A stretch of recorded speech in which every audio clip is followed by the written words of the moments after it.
Hi, this is Greg Rempe, host of the Barbecue Central Radio Show. And you are listening to BCRN, all barbecue and grilling all the time. So to get that perfect barbecue, you use wood. Are you sure it's safe? Whatever. We put the lighter fluid on, strike the match, and... Oh, should we call the fire department? That might be a good idea. Welcome to the Barbecue Central Show, the show where we talk about all things that are important in the world of barbecue. From big-name interviews with competitors on the barbecue circuit, grill manufacturers and pit makers, to advice on cooking brisket and ribs. You'll find it all right here on the Barbecue Central Show. Your host, Greg Rempe, is a backyard barbecue and grilling fanatic and loves to talk about his passion, which many of us share together. You can learn more about barbecue and grilling by visiting the website, thebbqcentral.com. Now, let's get in the smoke. Here's your program host, Greg Rempe. Hey, gang, welcome to another edition of the Really Big Barbecue Central Show! Oh, yeah, you know what time it is. It's 9 o'clock. That must mean it's time for your outdoor live fire, barbecue, grilling show, whatever it is that has to do with live fire cooking. We are here as Centralites to disseminate the fine information that is our sect, our niche, our way of living, if any of us could actually make a living doing that, which is barbecue and grilling. Happy to have you aboard here on a spectacular Tuesday. We broadcast live and direct from the Rock and Roll Hall of Fame city of Cleveland, Ohio, rapidly becoming known as the barbecue capital of the North Coast. Right here, C-Town, baby. Gotta love it every single day of the week and twice on Sunday. Look, if you want to take part in the show, you're more than welcome to do so one of two ways. They've been the same two ways ever since the inception of the show. You can call in toll-free my dime, 877-448-0433. You can also email the show if you're so inclined. Greg at thebbqcentralshow.com is the email address, so make use of one, either, or neither. You always have the option, as well-ordained Centralites, just to lay out and enjoy the show for what it is, the information, sometimes very, very sparsely mixed in, some comedy here and there, a wild take about nothing that has to do with barbecue or grilling, whatever the case may be.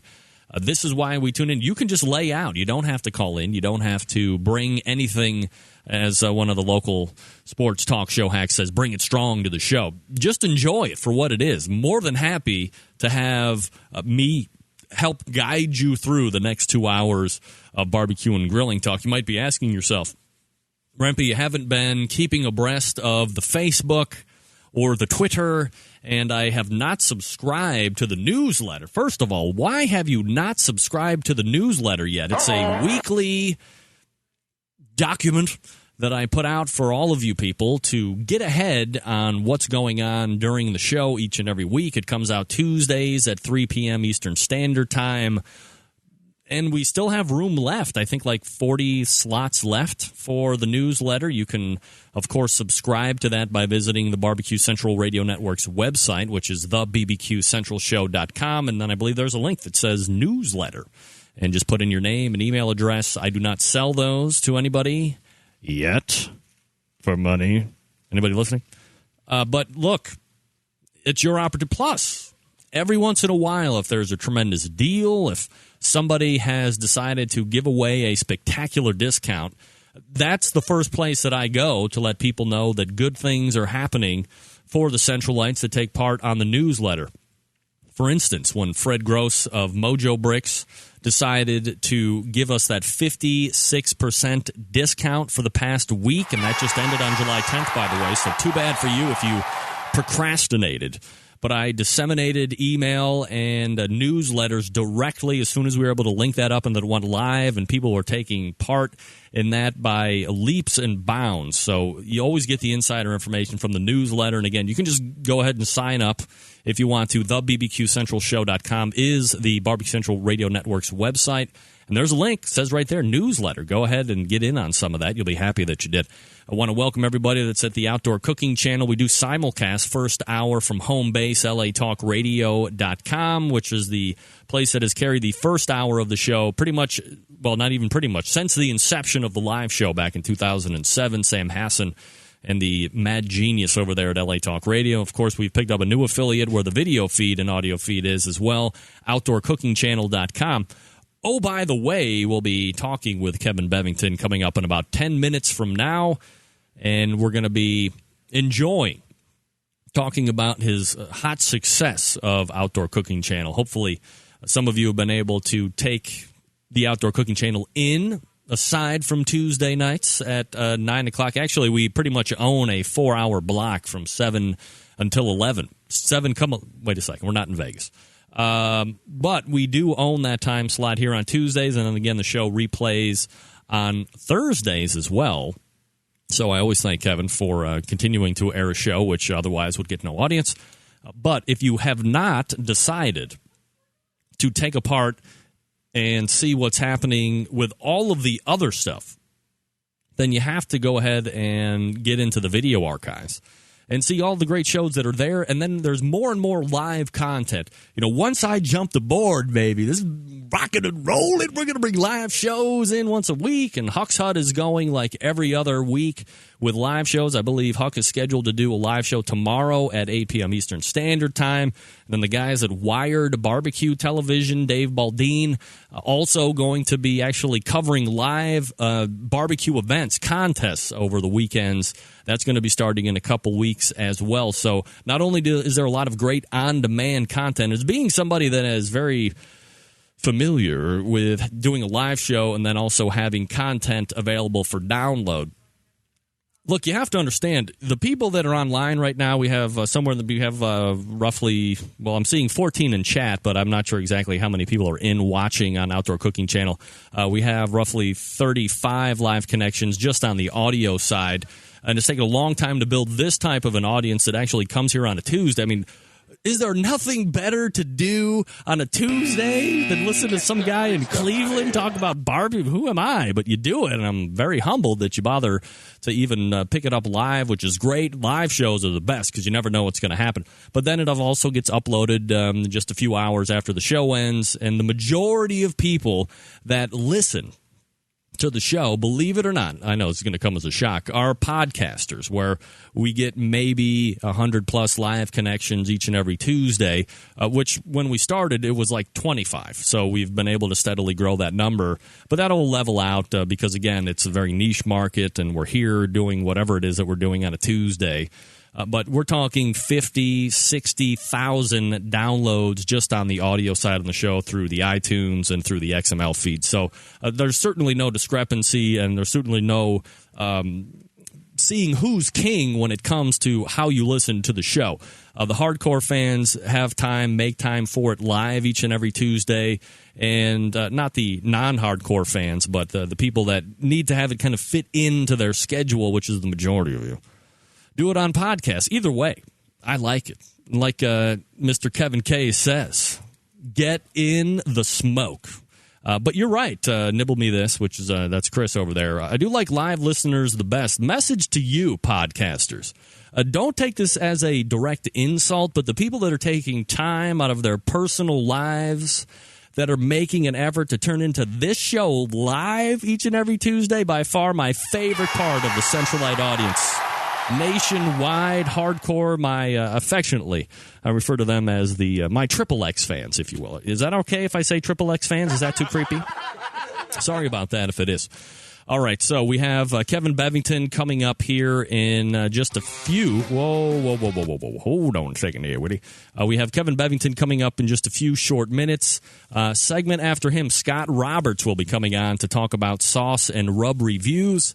And then the second hour loading in, we have current 8th place Kansas City Barbecue Society's Team of the Year, Lotta Bull. Mike Davis will be joining us. He just won a contest this past weekend down in South Carolina.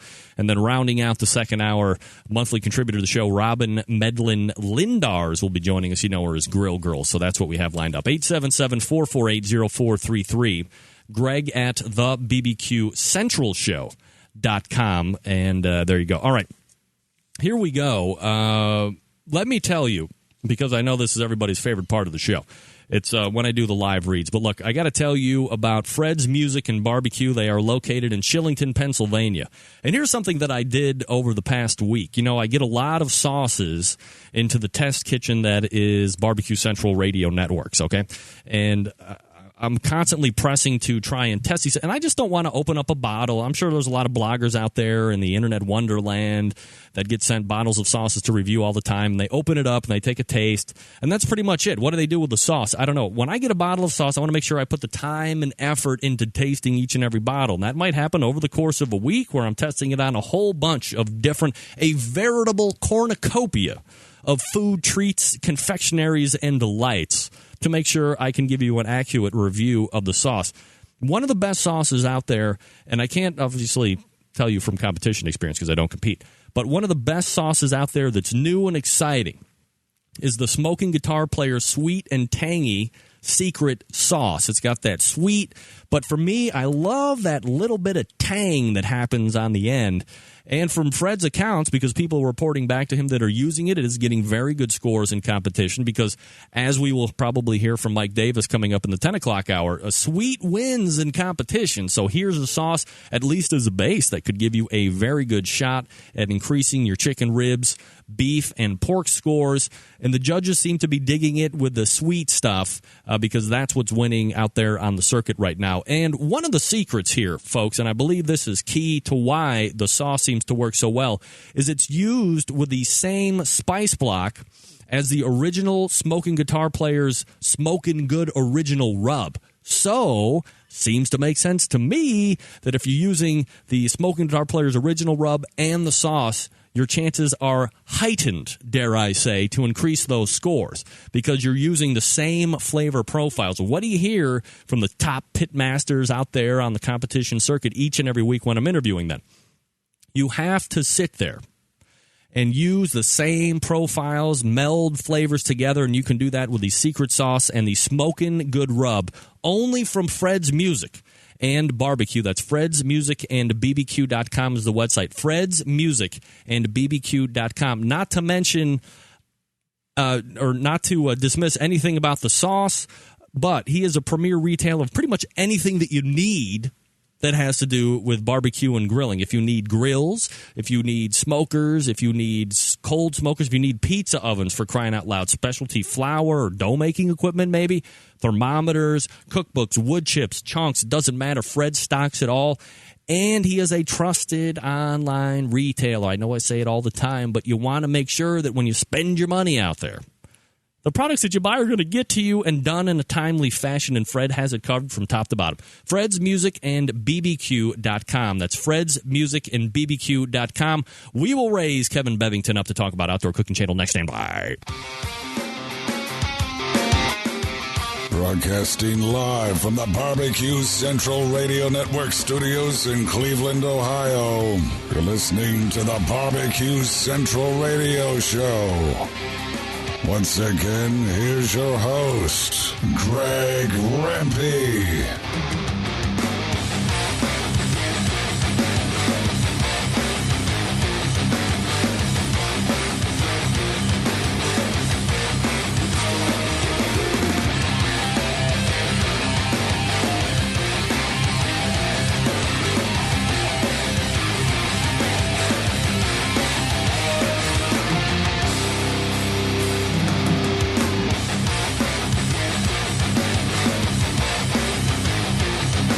We are back 13 past the hour. Don't forget, coming up after this segment with Kevin Bevington from Outdoor Cooking Channel, we have Scott Roberts reviewing Sauce and Rub. 10 o'clock hour, Mike Davis from Laudable Barbecue. And then we have Robyn Lindars, the Grill Girl, rounding out the second hour. So stay tuned for that. But without further ado, we race to the creator of one of the coolest things on the interweb since porno. It's Kevin Bevington, Outdoor Cooking Channel creator. Kevin, how are you, buddy?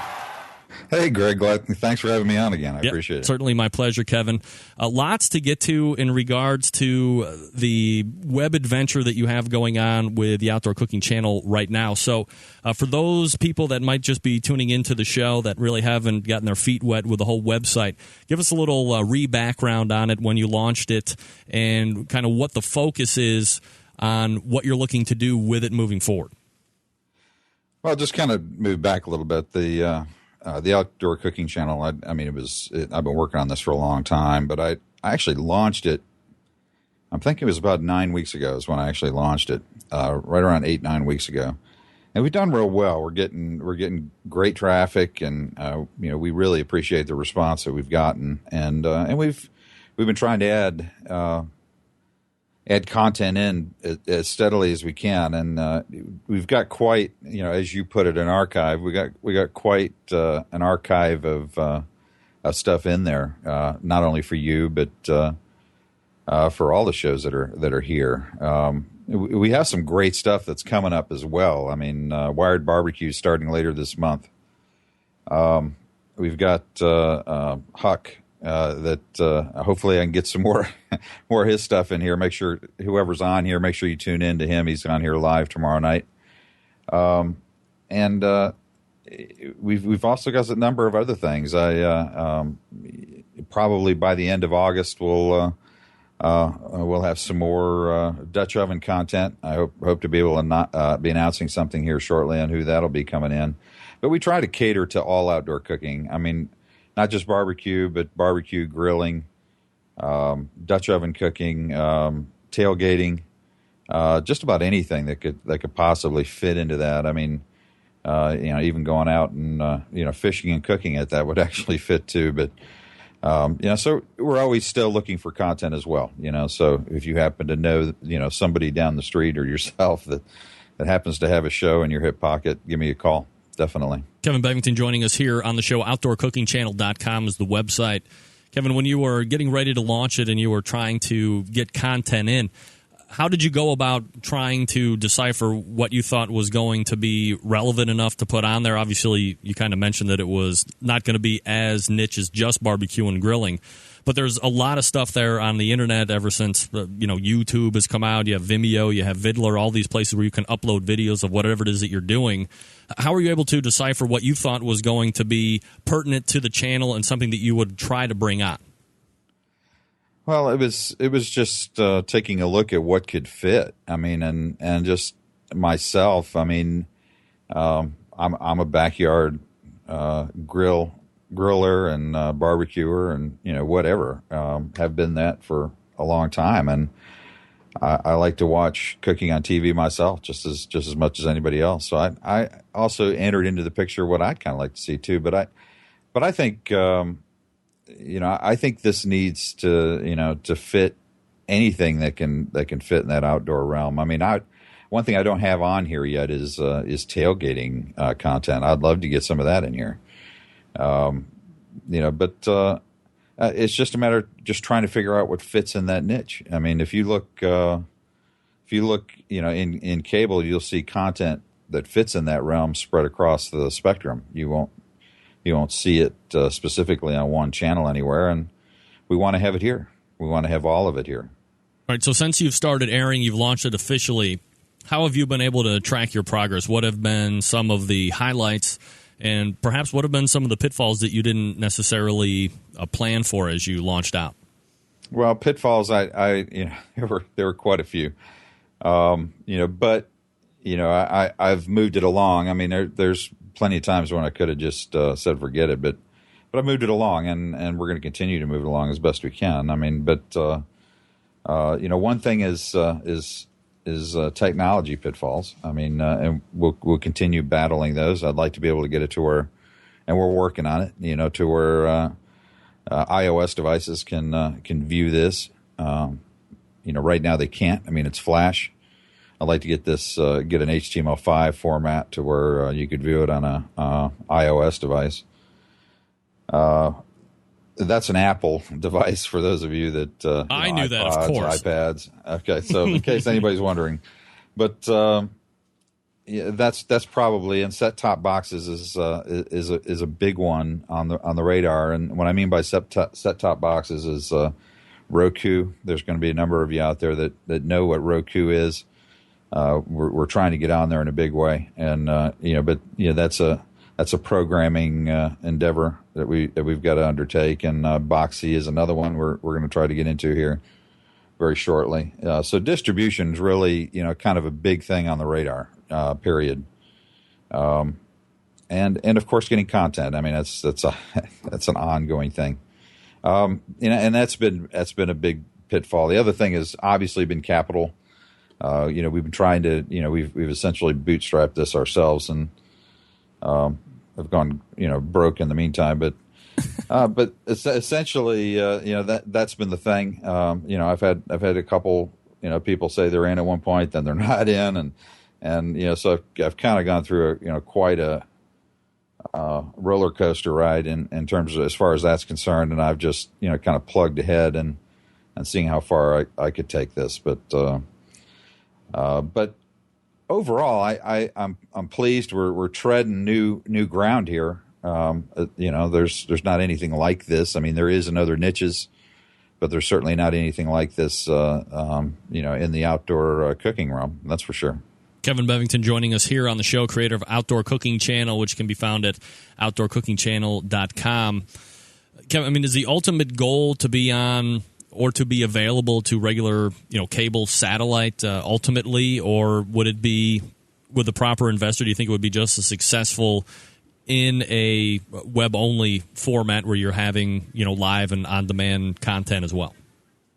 Well, I think there's something to be said for what people look for online in terms of this kind of content and what people look for on TV. Obviously, the end goal the ultimate goal would be to get on cable satellite. That would be the ultimate goal. We're just trying to put together something that works, online at this point, and that's where we're focusing. And obviously, we're looking ahead at what we can do, but we're just trying to put together something that works online, something that's entertaining. It's going to draw an audience, and that's what we're doing, and taking it one step at a time at this point. So when you're looking at live content that's airing versus the on-demand stuff, at least for me, I know that I've been building slowly a nice-sized live audience, and I understand it's Tuesday, it's 9 p.m. Typically, it seems that some of my best shows are going up against American Idol or some type of sports final, or tonight it's the All-Star Game. But the hardcore live fans will continue to show up, but there's no denying that there's a huge discrepancy between the people that are downloading, which means they're fitting it into their daily life, versus the hardcore Centralites, which, again, I love the most, that are taking time out of their daily life to come in here between 9 and 11 to actually watch the show happen live. Same thing for you?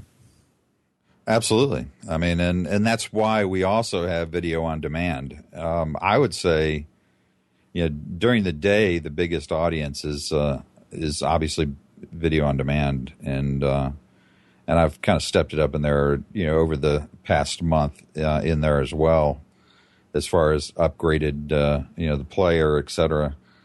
But that's why it's there. I mean, we're airing it out things on a schedule, and we're putting it on demand as well. So, I mean, I understand, and that's what video content on the internet's all about. It's having it available whenever you want it.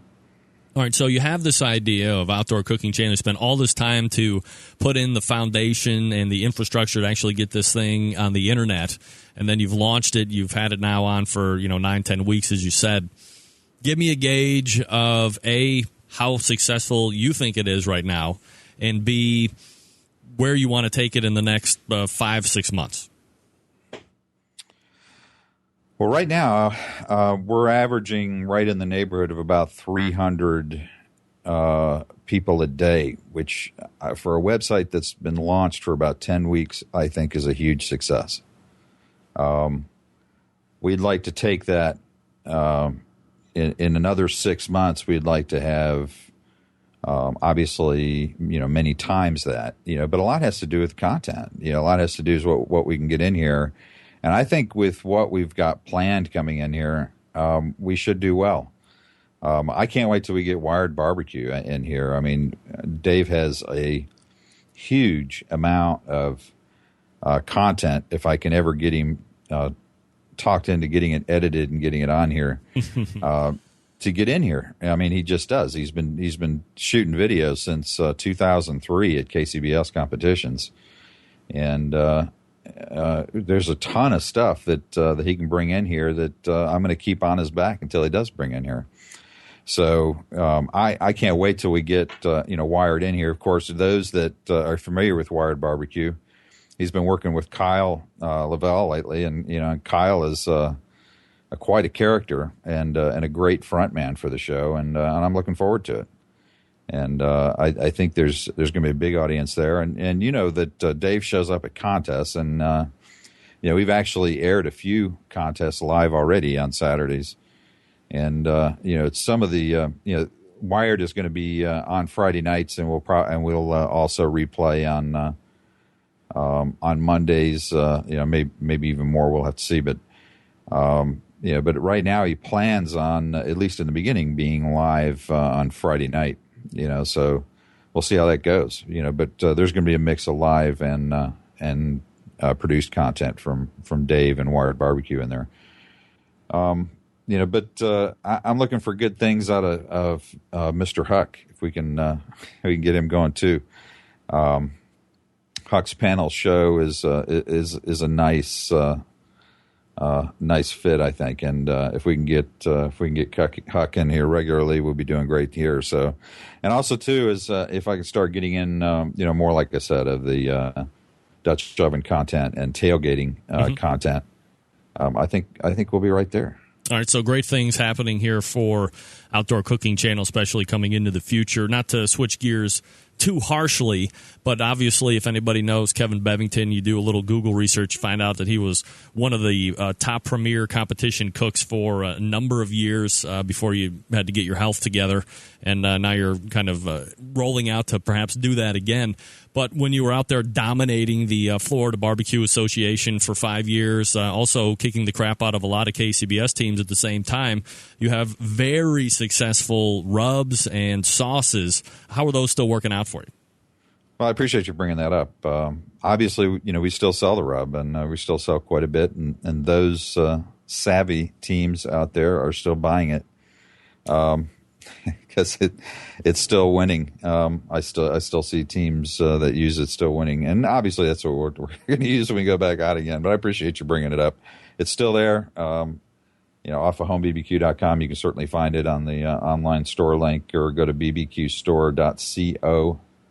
That's the direct online store. But yeah, it's still there. It's and you were right. We're going to get back out on the competition trail again. We'll be getting out on the at the Sam's competition here in Orlando, and that's coming up in August. So we're getting ready for that. Excuse me. So yeah, it's we've been out of competition. It hasn't seemed that long to me, but I know there's a whole lot of new people involved since we competed. But our last contest was a Jack in 2009, so it really hasn't been that long. When you look at how long we competed and just look at the big picture. But there's a lot of new folks out there that have no clue who we are. So that's fine. I mean, we're gonna have to prove ourselves again when we get back out there. Kevin, I wonder, because I was asking Dave Bosca from Butcher Barbecue last week, when you decided to take your rubs out and actually put them into market, was there ever a point when you realized how successful they were becoming, and how all these other teams that now you're seeing every weekend when you're out there competing, using them, and perhaps they're getting called ahead of you, perhaps they're winning competitions that you would normally otherwise be winning? Was there a transitional point where you were like, oh man, more bitter than sweet to see these guys go up? Or is it like Dave was said, I made the commitment, I was good with it right from the start, and that's what I wanted to do? Were you similar, or was it a little bittersweet for you at times? Well, that was a very gracious answer by Dave. Obviously, well, if you're sitting there and you're watching people walk the stage, you're proud. You say, yeah, well, I know that I know what they use. But nobody ever, they never let never let it loose that what they're using, and so you got to kind of live with that. But that's fine. If I enjoy seeing that. I get emails from people all the time, saying, "Oh man, your stuff's great," and this and that, and I won this, I won that. That's great to see. I love seeing that. So I have to agree with him. It's kind of a nice thing when it's not only you winning. You've got a good product out there. Kevin Bevington joining us here on the show. Kevin, one last question before I let you go. You were obviously a very big part of Florida Barbecue Association. You hold a number of executive positions. You were president for a couple of years. You were Team of the Year 5 years running. In your view, having had some time away from it, obviously you do compete in KCBS as well, but we'll hold that off to the side for now. How do you think FBA has evolved since you kind of retracted away from it? Still moving in the right direction? Anything that you would like to see changed or improved upon, or is it going good the way it is? Well, I don't know. I'm certainly not privy to what goes on the inside of there. I'm not involved in that, and but. Certainly there's been huge growth. I think I caught wind that there's over 700 members now in the FBA. And, so it's grown, pretty substantially. There was right around 400 when I was last in there as president. So there's been huge growth in there. So I think it's gone very well. I see the amount of competition still there. I certainly can't say anything negative about the FBA. Great organization, and I always loved cooking the contest. Obviously, there's a lot of them here in Florida. If you're down here and it's just tough to get to KCBS events, there's only a few down here, and you got to drive forever to get to them outside of here. So. We always appreciated being able to cook a lot here in Florida, with the amount of FBA events down here. So I can only say great things about the FBA.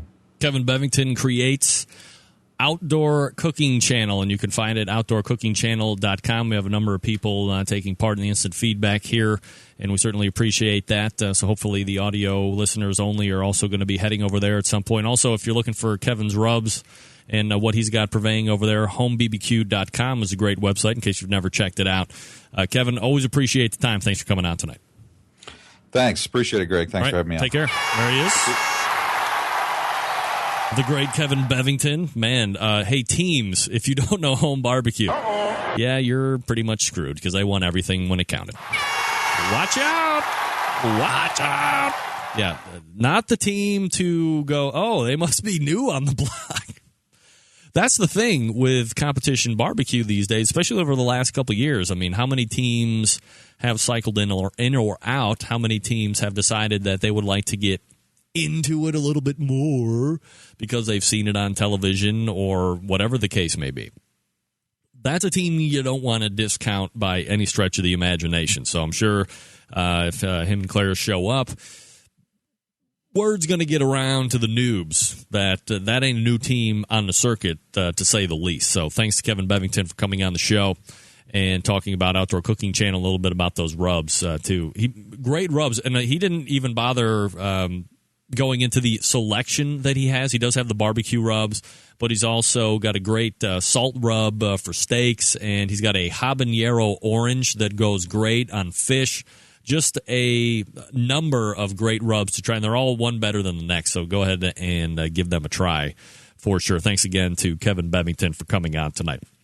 All right, gang, I've been telling you for weeks about how much I love my watch. It's a Bulova Accutron model. It's got rose gold on it. It's one of the best timepieces I have. Well, it's not even one of the best. Hands down, best timepiece I've ever owned. Yes.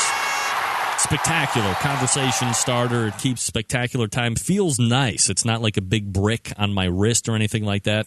And certainly draws comments, compliments. Who doesn't like to be complimented? Well, everybody likes to be complimented. And Steve has held over his Father's Day special right now, so you can get 30% off any Accutron level from Bulova. Any Bulova Accutron watch, you get 30% off. And if you mention my name or Steve's name and use the term barbecue brother, you're going to get an extra $50 off that watch. So head right over, StephenDeFranco.com. If you can't remember that, just go right to the Barbecue Central Radio Network homepage and scroll down and find the Stephen DeFranco banner. He's made a very exclusive Centralite landing page for you to read through. You can see Steve and his Good One Smoker all the way at the bottom of the page because at heart, Steve is a barbecue and grilling guy just like us. He just happens to be a premier retailer of high-end jewelry, and he loves the show. Some people are like, why is Steve bothering to advertise on the show? A little out of the league, a little out of the niche. Well, he's a barbecue guy, and how many times, say it with me, how many times have you wanted to be like, man, I wish I knew somebody in the jewelry business? Well, guess what, everybody? Now we know that guy. It's Stephen DeFranco. 30% off an Accutron watch. Are you freaking kidding me? And then if you say my name, when would you mention my name and get $50 off of anything? Let me tell you, you get it right around never, okay? But if you call in, you mention my name or Steve's name, say Barbecue Brother, you get that $30 off. You get the $50 off plus that 30% off the watch. It's free shipping. It's free batteries for life, free polishing. I mean, it's absolutely insane, the deal that's going on. So go ahead and get yours in. Also, go on Facebook, find Stephen DeFranco, like the page, and then enter in your best side dish that you think goes extremely well with barbecue. You can enter it on the page. You can also email him directly from StephenDeFranco.com, and whoever wins gets a $100 gift certificate to the store. It doesn't get any better than that. StephenDeFranco.com is the email address, or use the web link on the Barbecue Central Radio Network's homepage. StephenDeFranco.com. 30% off Accutron Bulova watches right now. Let's find Scott Roberts, everybody. Site to site to get all your barbecue and grilling supplies and make your first and final. Get in the smoke. Call 877-448-0433 to get on the air. Now, here's your host, Greg Rempe.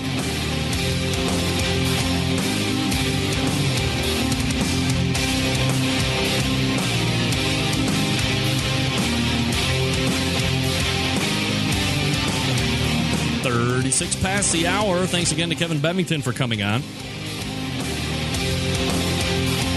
No, this isn't the one, guys. It's when I end the first hour going into the second hour is when you want to remind me to stop before the lust for life. You're almost there. I appreciate you guys at least getting ahead of the game tonight. OutdoorCookingChannel.com is Kevin's site. Also, HomeBBQ.com. Don't forget, coming up at 10 o'clock, Mike Davis from Lotta Bull Barbecue. Also, Robyn Lindars will be rounding out the second hour. There you go. Let's head on over to the hotline. Join monthly contributor to the show, our sauce and rub review expert, Scott Roberts. Scott, how are you, buddy?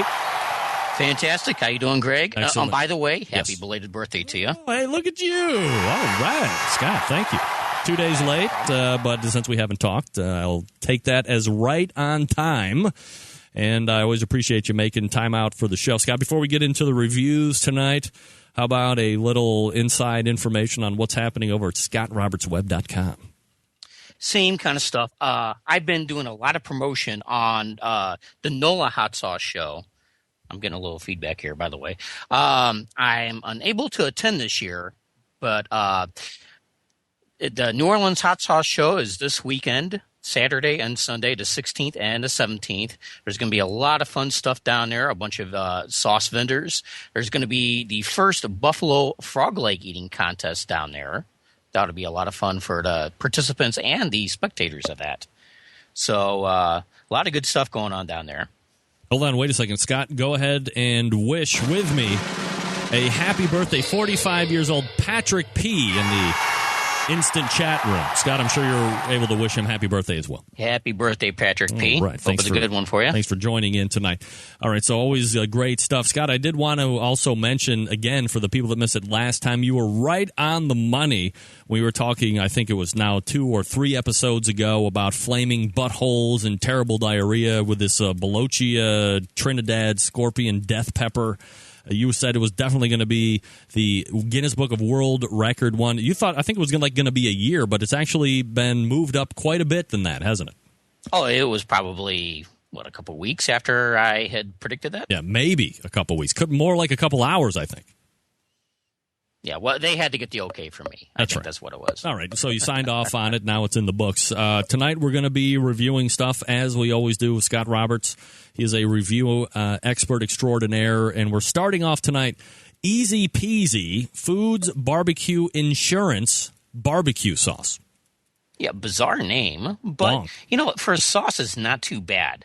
I would say it's probably on par with like a good general Carolina-style sauce. Has a good tanginess, a rich tomato taste, and kind of a strong burst of onion flavors and a little bit of garlic. There is a little bit of spiciness to it, which appealed to me. I don't always like – I don't necessarily have to have a spicy sauce, but when I'm in a mood for something, this would fit the bill. Now, on one hand, it has a good savoriness I like if you're into making beef, whether it's briskets or burgers or something like that, yet it has enough of the sweet and spice for pork and chicken that I prefer. Unfortunately, it does have a little bit of liquid smoke, which does knock it down a point for me. Yeah, I mean, like a lot? There's not a heavy taste. You could definitely tell it's there, but it's not overpowering, thank God. All right, and then size and price point. Okay, it's available in a 12-ounce bottle for $4.79 plus shipping, and you can get it at easypeasyfoods.com. And my rating for this would be a backyard griller. All right, so kind of right in the middle of the pack, more or less. Yeah, I'd say about a 3 out of 5. So for $4.79, obviously, I'm sure there's shipping involved in there as well. Where's your QPR or quality price ratio? Is it something that you would, if you found it in a store, would be more apt to recommend versus buying it online, or what do you think? Definitely. I would say it's up to you if you want to pay for the shipping, which, of course, could be in the neighborhood of $10 total if you buy this online. In the store, I would say go ahead and pick it up. Give it a try. Just see what you think of it. It's nothing that knocked me out, but it's not a poor product by any stretch of the imagination. All right, and that's the Backyard Griller rating. Next up, and I do have all of these bottles in my test kitchen shelf too, but many ahead of it, Guy Fieri's Bourbon Brown Sugar Barbecue Sauce. This is one of, I think it was 4 or 5 new sauces that Guy has out. Various online outlets have these, and select supermarkets. Your thoughts, Scott? I think this is about as watered down flavor-wise as you can get. It's probably meant to appeal to the masses, to be non-offensive. It's super sweet, but I think it's devoid of any real distinctive flavors. I didn't find any tanginess. I didn't find any zip to it. It just fell flat. Something that really stuck out, whatever you want to call it, is the fact that I couldn't tell if there was any bourbon in this at all. And there was a Van Railing Whiskey Peach barbecue sauce I reviewed that. A few episodes back. It reminded me of the lukewarm performance of the alcohol in that. It added nothing with that one and adds nothing to this. Now, to be fair, Scott, you are a raging alcoholic. Just kidding. I am not. Just kidding. I mean, now I don't want to contradict your review, because the reviews are reviews. But there is somebody else who comes on the show every once in a while who was also given these sauces. This one in particular, I believe he gave a fairly nice score to, and I believe, if I'm remembering correctly, in his dissertation of this particular sauce, he could taste the bourbon in this one. But for your trained palate, your honed taste buds, this just fell flat all over the place. It did, definitely. Now, I would say if McDonald's ever wanted a super sweet barbecue sauce for the McNuggets, this would be perfect for it. What about the McRib? It would probably be good on that too. Wow. So, have you tried the other sauces that he has out then, or did you just get this one? Yeah, I tried all 4 of them. All right, so I don't want to ruin any potential down the road reviews, but on a scale of 1 to 10, if you're just going to give me a broad stroke, or a scale of 1 to 5, you're going to give me a broad stroke on all of these Guy Fieri sauces, because I've been seeing a lot of good reviews online from various different bloggers and barbecue people that were pretty good. What do you think as a gauged effort? I would say all of them. They were a worthy effort. A couple of them I don't recall right offhand. There's probably 20 or 30 sauces in the queue ready for me to write reviews on. There were a few that were, I guess, worth your dollar if you found them in a grocery store. This one, definitely not. I mean, if you like your sauces kind of plain Jane, but just really heavy sugariness, then you might want to give it a try. Otherwise, I'd steer clear of it. All right, so what do we have for price point and size? Size is a pretty hefty bottle. It's a 19-ounce bottle. You can find it for $5.99. And like you said, there's various online outlets. Just do a Google search for it. And select supermarkets. I haven't found it in any grocery stores yet. I don't know if there's specific distribution areas, if it's going to reach a St. Louis area where I'm at. I don't know. But anyway, my overall rating with this would be an oven baker. Cool. Watch out. Save your money. All right, we'll move on quickly from there and leave that die a soft, slow death. S.O.B. Sweet Old Butch's spicy barbecue sauce with the Trinidad scorpion peppers. Whoa. I think we need to throw maybe a disclaimer or 10 up on this, no? It's a little bit spicy. Okay, now this is funny. I always like to talk to you about this, Scott. I would like to fancy myself someone that has no pepperhead by any stretch of the imagination. But I don't have a pussy mouth either. I will purposely put some type of spice in the majority of my food just to kick it up a notch. If I'm working a little sweat, I'm okay with that. But as long as it doesn't feel like I have napalmed the inside of my mouth. And I think that's probably where you and I differ to a certain degree. But when you say... To a certain degree, yeah. But when you say it's spicy... Your palate is probably trained a little bit different than the most of the mass-consuming public. So what would be, like, really hot to you? This is really hot. It's not one drop like a hot sauce would be and it would burn your tongue. It's not quite that hot. You cover a chicken leg with this, you eat the whole thing, and your mouth would definitely be on fire. There is not a whole lot, believe it or not, of the heat from the Trinidad scorpion peppers used in this. But, of course, a little of it can go a long, long way. Now, are we talking about you're eating it, your mouth is on fire, you're possibly sweating, and you're wiping sweat from your brow, and immediately you're thinking like, oh, my God, this hurts now, but tomorrow it could be a completely different story type of hot? Not quite that hot. It borderlines on that.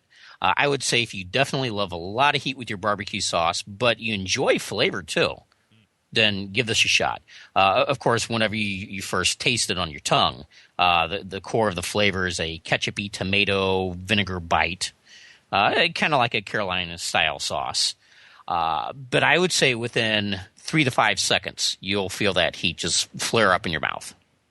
Does it take a long time to subside? Not too terribly long, believe it or not. Of course, I'm acclimated to a lot of heat. Right. For some people, it might linger for a good 5-10 minutes. All right, so definitely hotter end, especially for those that aren't trained in the eating of the heatness. Do you have a price point and a size on this? Actually, it's a 12-ounce jar. I don't have a price point on it because I had received a preview copy of it.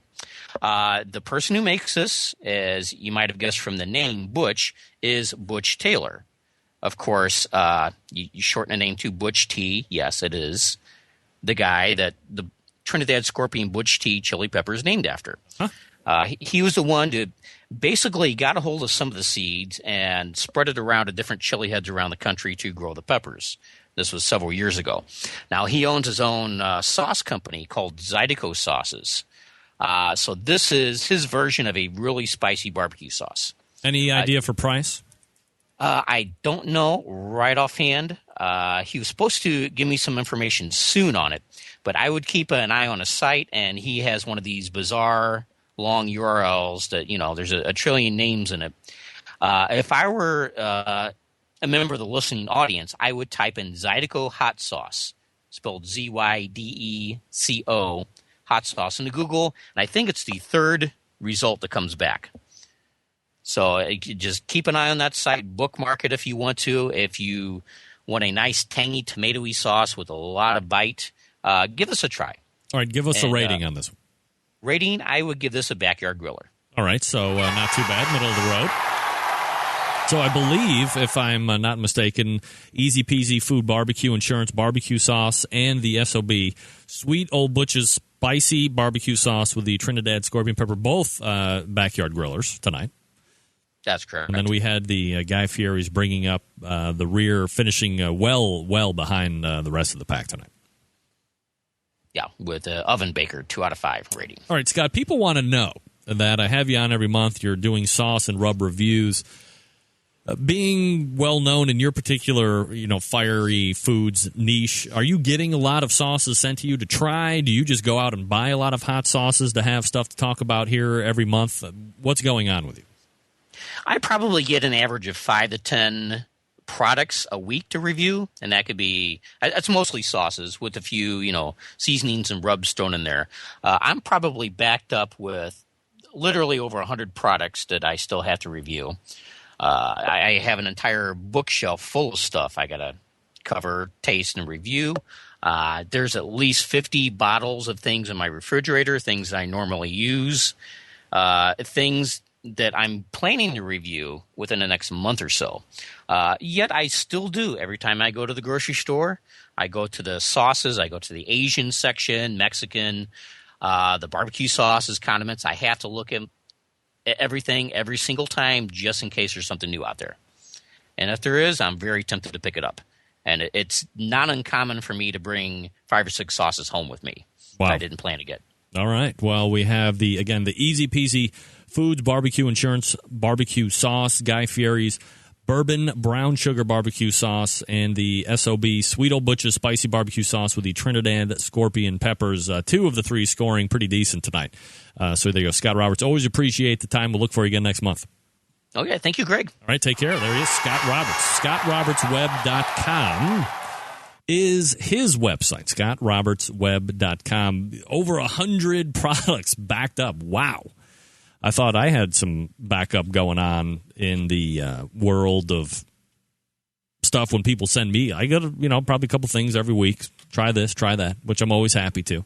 But remember, if you're going to send me something and you want me to review it on the show, if it's bad, I'll tell you. It sucks. So be careful. Remember, I wield a heavy hammer of sorts. All right, we're getting ready to wrap up and do the show recap here. But first, before we do that, let me tell you a little bit about my good friends over at the Barbecue Guru, the makers of automatic temperature control devices. They also have a host of other products that make your barbecue and grilling life easier. Last week, I talked extensively about the Onyx oven, how transportable it is for both the competition cooker and the caterer alike. It's insulated, it's fuel efficient.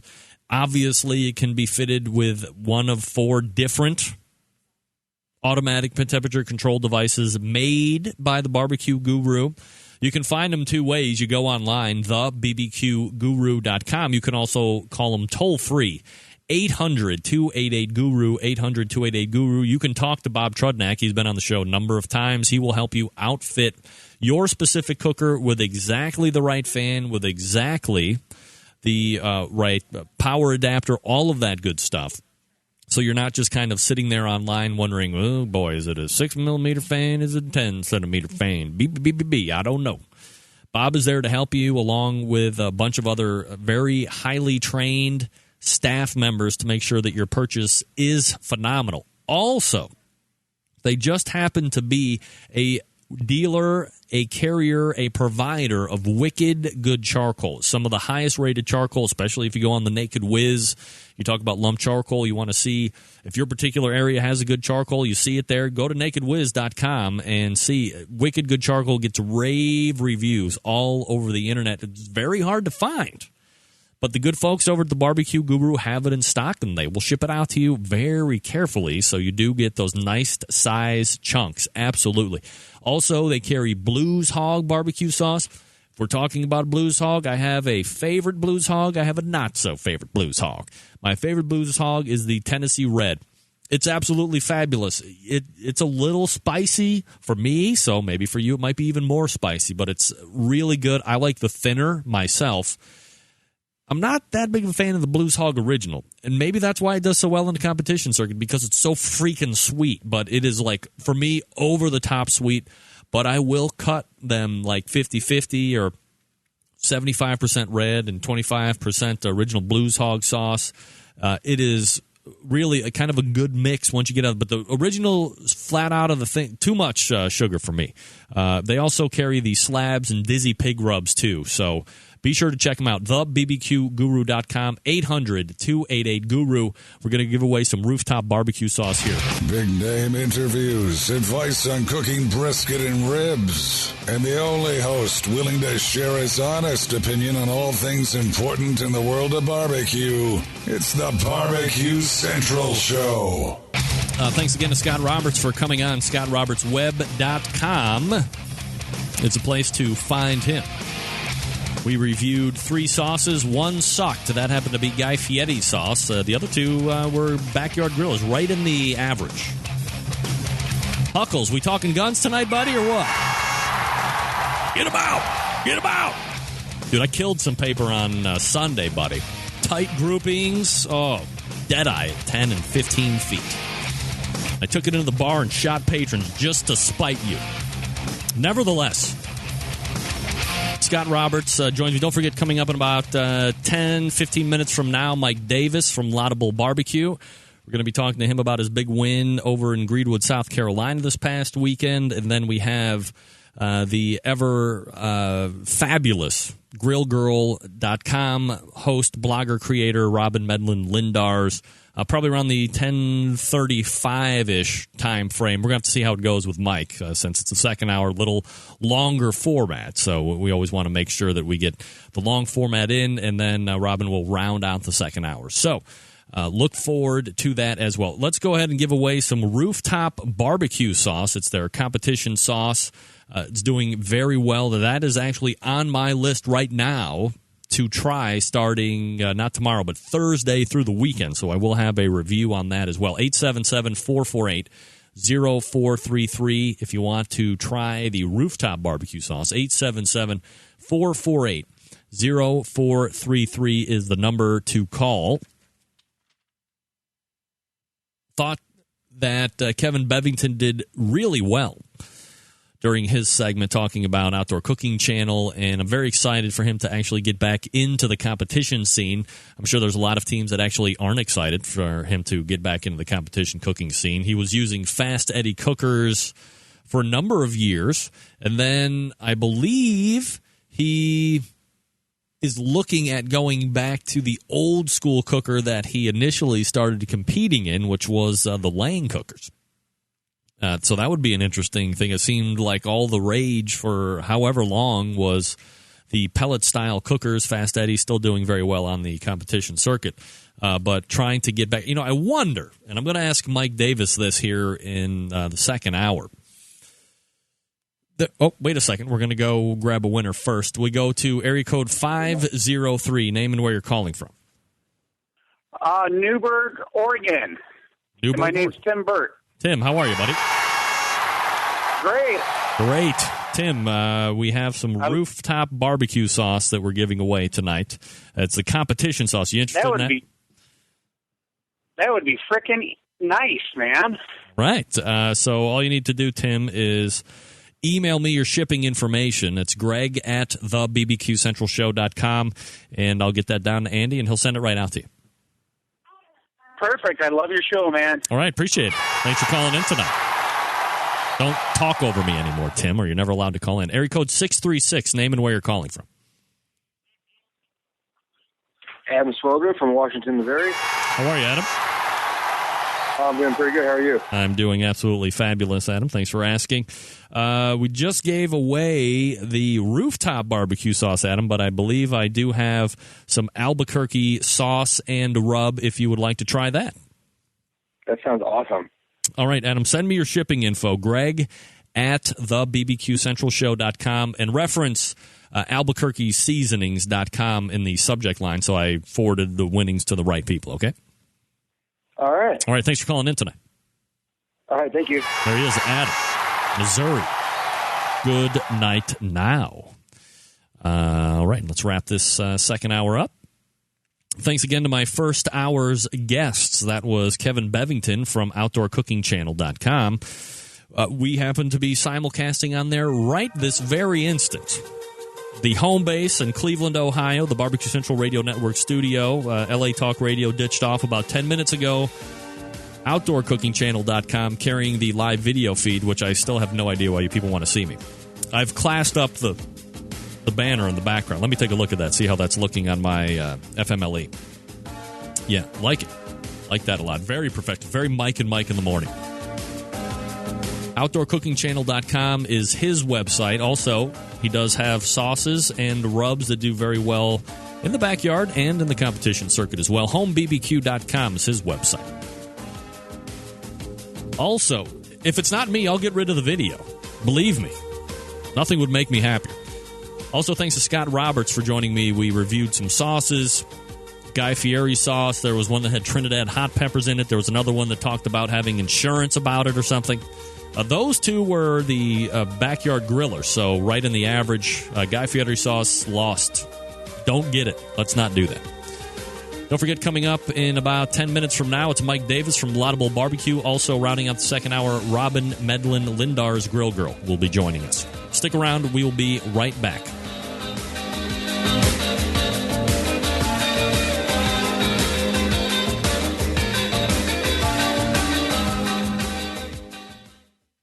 This is Rennie Knopf with ChampionshipBBQ.tv, and you're listening to the Barbecue Central Show. Hey everyone, this is cookbook author Kent Whitaker with an easy and inexpensive cooking tip straight from my hometown cookbook series. I'll have that tip and a little bit more right after this message.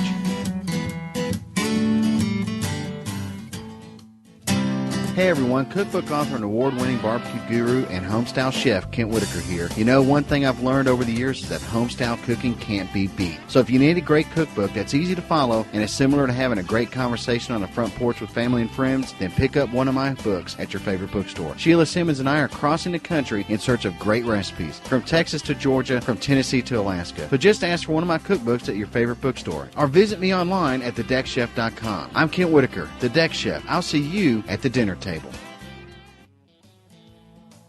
Now, if you like having all your fingers and you don't like burning stuff down, then you need to pay attention to this recall. Walmart and GE are doing a recall on a 14-cup digital food processor. It's a 14-cup digital food processor. About 255,000 of these are out in the marketplace, sold at Walmart exclusively, labeled by GE.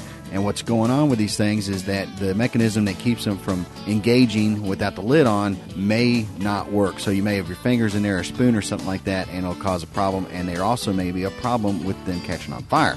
So if you bought a GE 14-cup digital food processor with the number 169203, 169203 on the bottom, you need to take that thing back to Walmart, get an exchange or a refund. They'll take care of you. Don't use it just because you haven't had a problem with it yet. Take it back to Walmart. You can go to walmartstores.com/recalls for more information.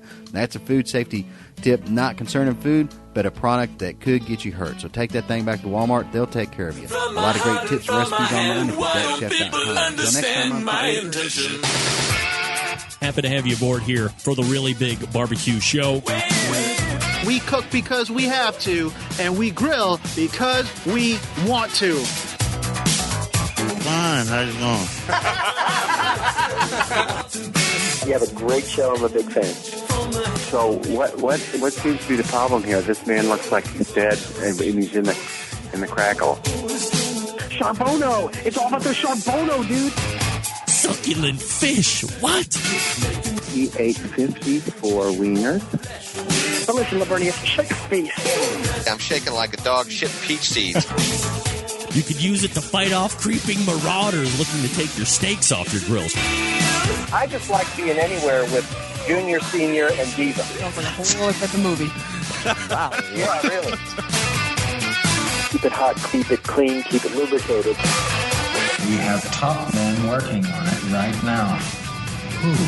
Top men. Hey, just like that, we're into the second hour, everybody. Free pass. Thanks again to Kevin Bevington from OutdoorCookingChannel.com, HomeBBQ.com as well. We call it Home Barbecue. Here are the insiders. Also, Scott Roberts for reviewing sauces tonight. ScottRobertsWeb.com. Congratulations to Tim for winning rooftop barbecue sauce. Let me make a note of that. Also, Adam for winning the Albuquerque. Albuquerque sauce is on my, or I'm sorry, both of those. Albuquerque is after the rooftop barbecue sauce. Thanks to those two for donating to the show. Always fun to have great prizes. And hey, everybody, look what you did. We've worked to get, this is what I'm talking about. Central Lights have allowed me to finally, after weeks and weeks of looking like an incompetent a-hole, where my lead-in music, or it's actually technically my outro music for the show, always runs over the top. I never time it out right, but because even in the beginning of the first hour, people were telling me and reminding me to stop it. Look at all of these people just chiming in. Oh, man, outstanding. Central Lights, we've done it together. You're right, Don G. You're right. We have ownership. We all own this show together. Everybody has just made it a better show, technically sounding. There was somebody on the Brethren Barbecue site. It's bbq-brethren.com in the general barbecue section that said they like playing the Barbecue Central radio show drinking game. I think he said drinking game. And I was like, what? When I hit the air horn or the uh-oh or the hammer, and he said, no, he drinks when there's like technical difficulties or when something else. So he must have been now very sad that we were able to resolve this technical issue together. We've done it together. And really, that's what makes it good for each and every person. Coming up in about 5 minutes from now, we're going to be joined by Mike Davis. He happens to be the pitmaster of Laudable Barbecue. Just won in Greenwood, South Carolina this past weekend. If we look at that, it was a $20,000 prize purse.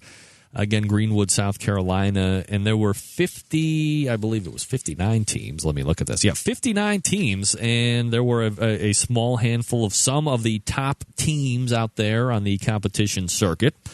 And I know that was QOW was there too. I believe they're second right now in the KCBS Team of the Year. And that was a real battle. We're going to be talking to Mike about that. Those two were really duking it out for reserve and grand championship honors. And when it's really, because each one was like trading calls during categories, and there was, I'm sure, a definitive point during the brisket portion where Mike probably knew that he had it locked up. But we're going to ask him about that. Also, we're going to extend it out a little bit and just kind of see where he thinks competition barbecue sits in. One thing we know about Mike, gentleman, classy, gracious, and he will tell it exactly like it is, and always on the forefront of what's happening in the world of barbecue as well. So look for Mike Davis here in a couple minutes. Also, we're going to be talking with Robyn Lindars, probably around the, let's call it 10:35-ish Eastern Standard Time. We'll be talking about filming, grilling webisodes with a local producer down where she is in southern Florida. Also, she has a cooking channel grilling themed episode of Foodography that'll be coming on next Tuesday. Perhaps talking about a competition team, all this great stuff with favorite monthly show guest and blogger extraordinaire Grill Girl, GRRRL, I believe it is .com. So we'll talk to Robyn at 10:35 Eastern Standard Time.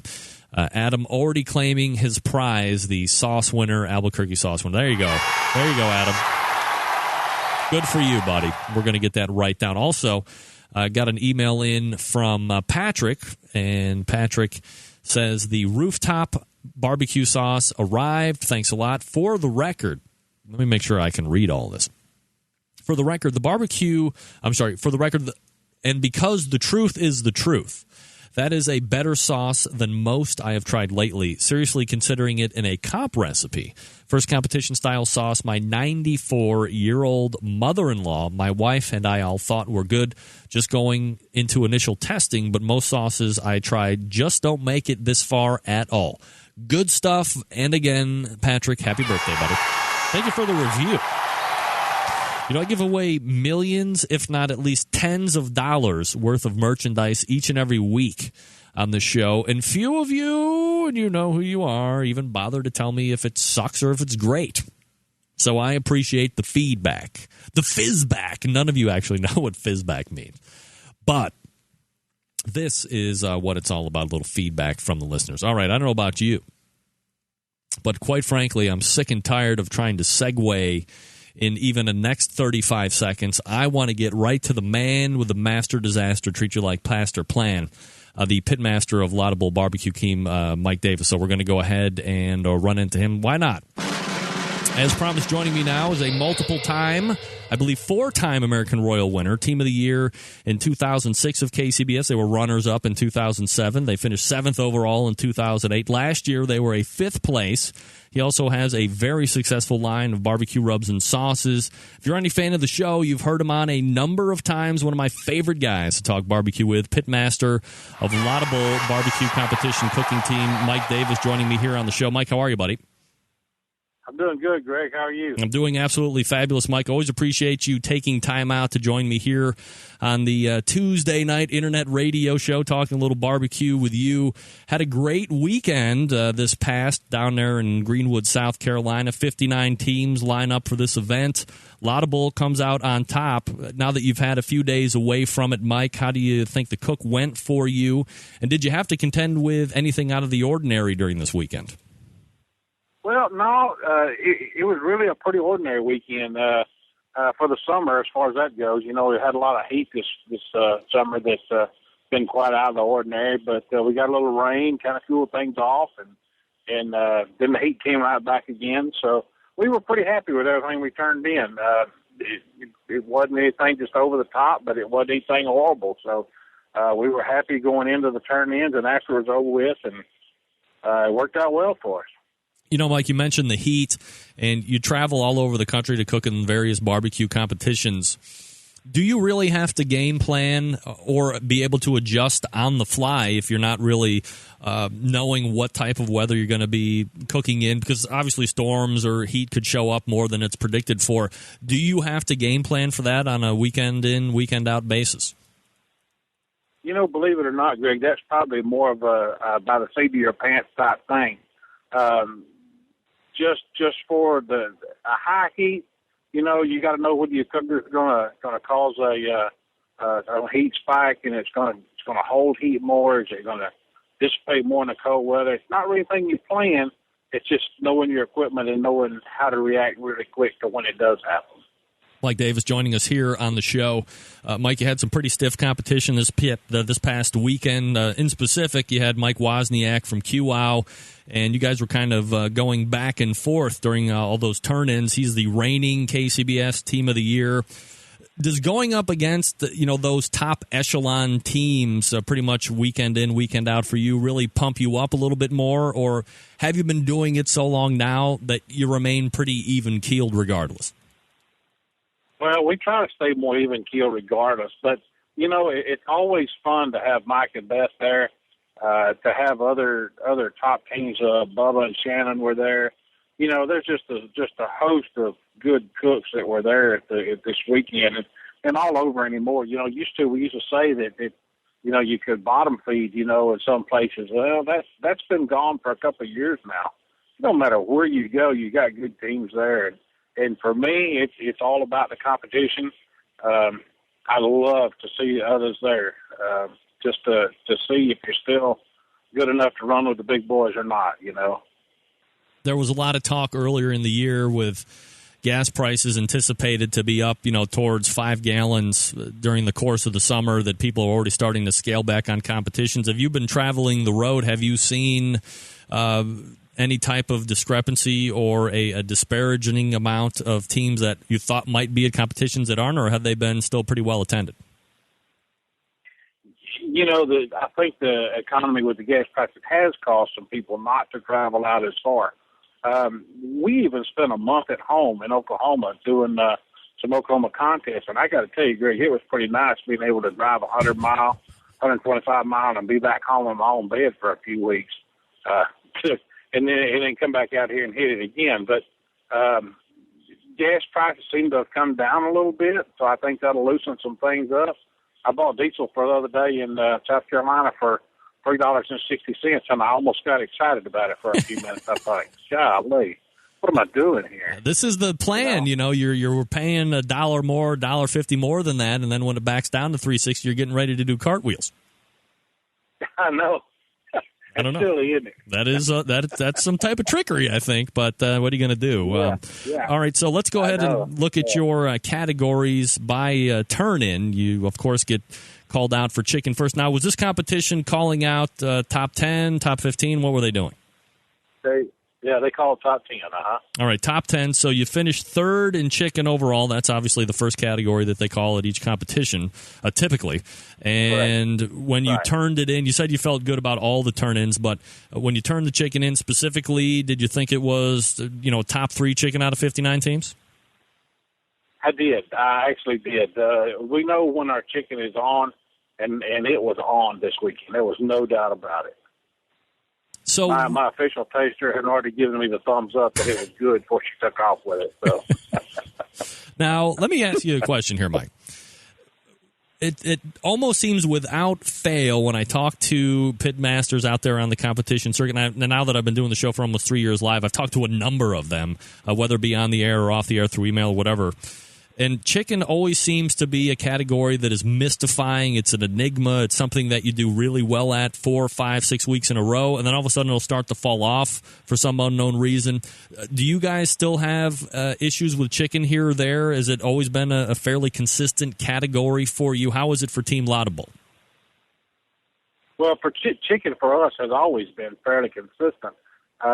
We kind of got off track, and that wasn't the chicken's fault. That was because we got off track.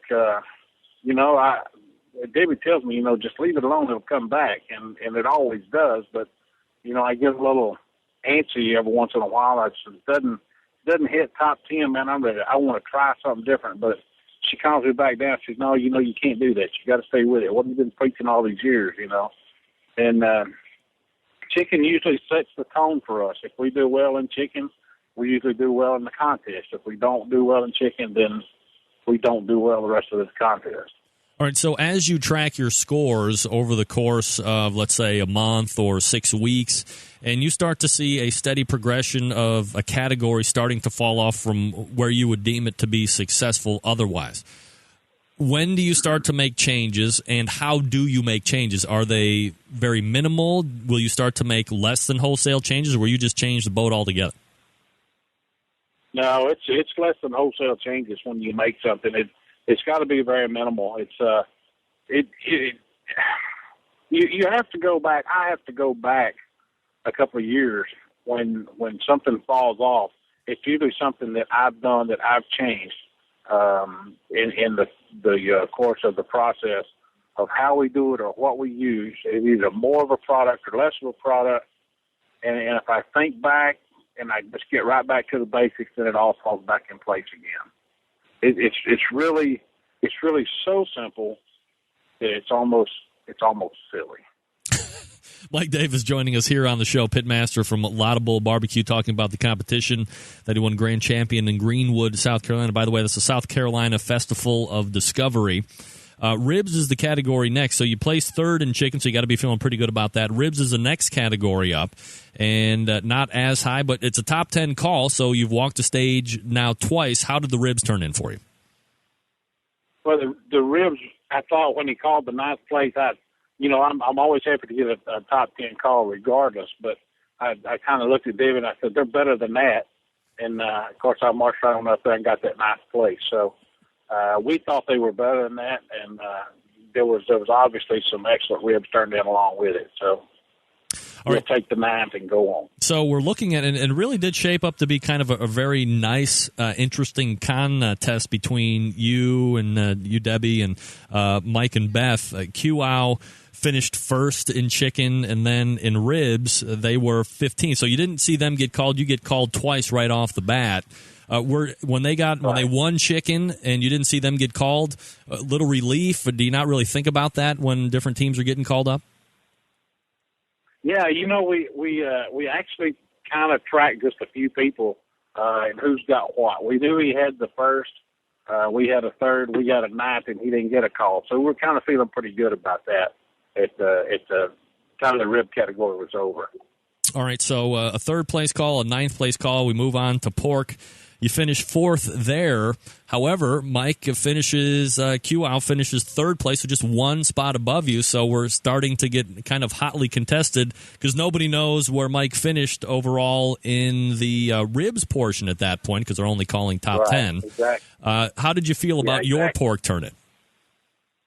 Well, I knew at that 3rd and 4th place call in the pork that we were probably about even back up again. And I knew at that point it was probably going to come back down to the brisket. And it seems like it all. I knew. Go ahead. I knew his ribs couldn't have been very far out. I had him when he doesn't get a call. I always count him at 11. Always a safe bet, right? 10, I count him at 11. Yeah. Now, it always seems like in some of the best competitions during the course of the year, everything's going to be coming down to the brisket category.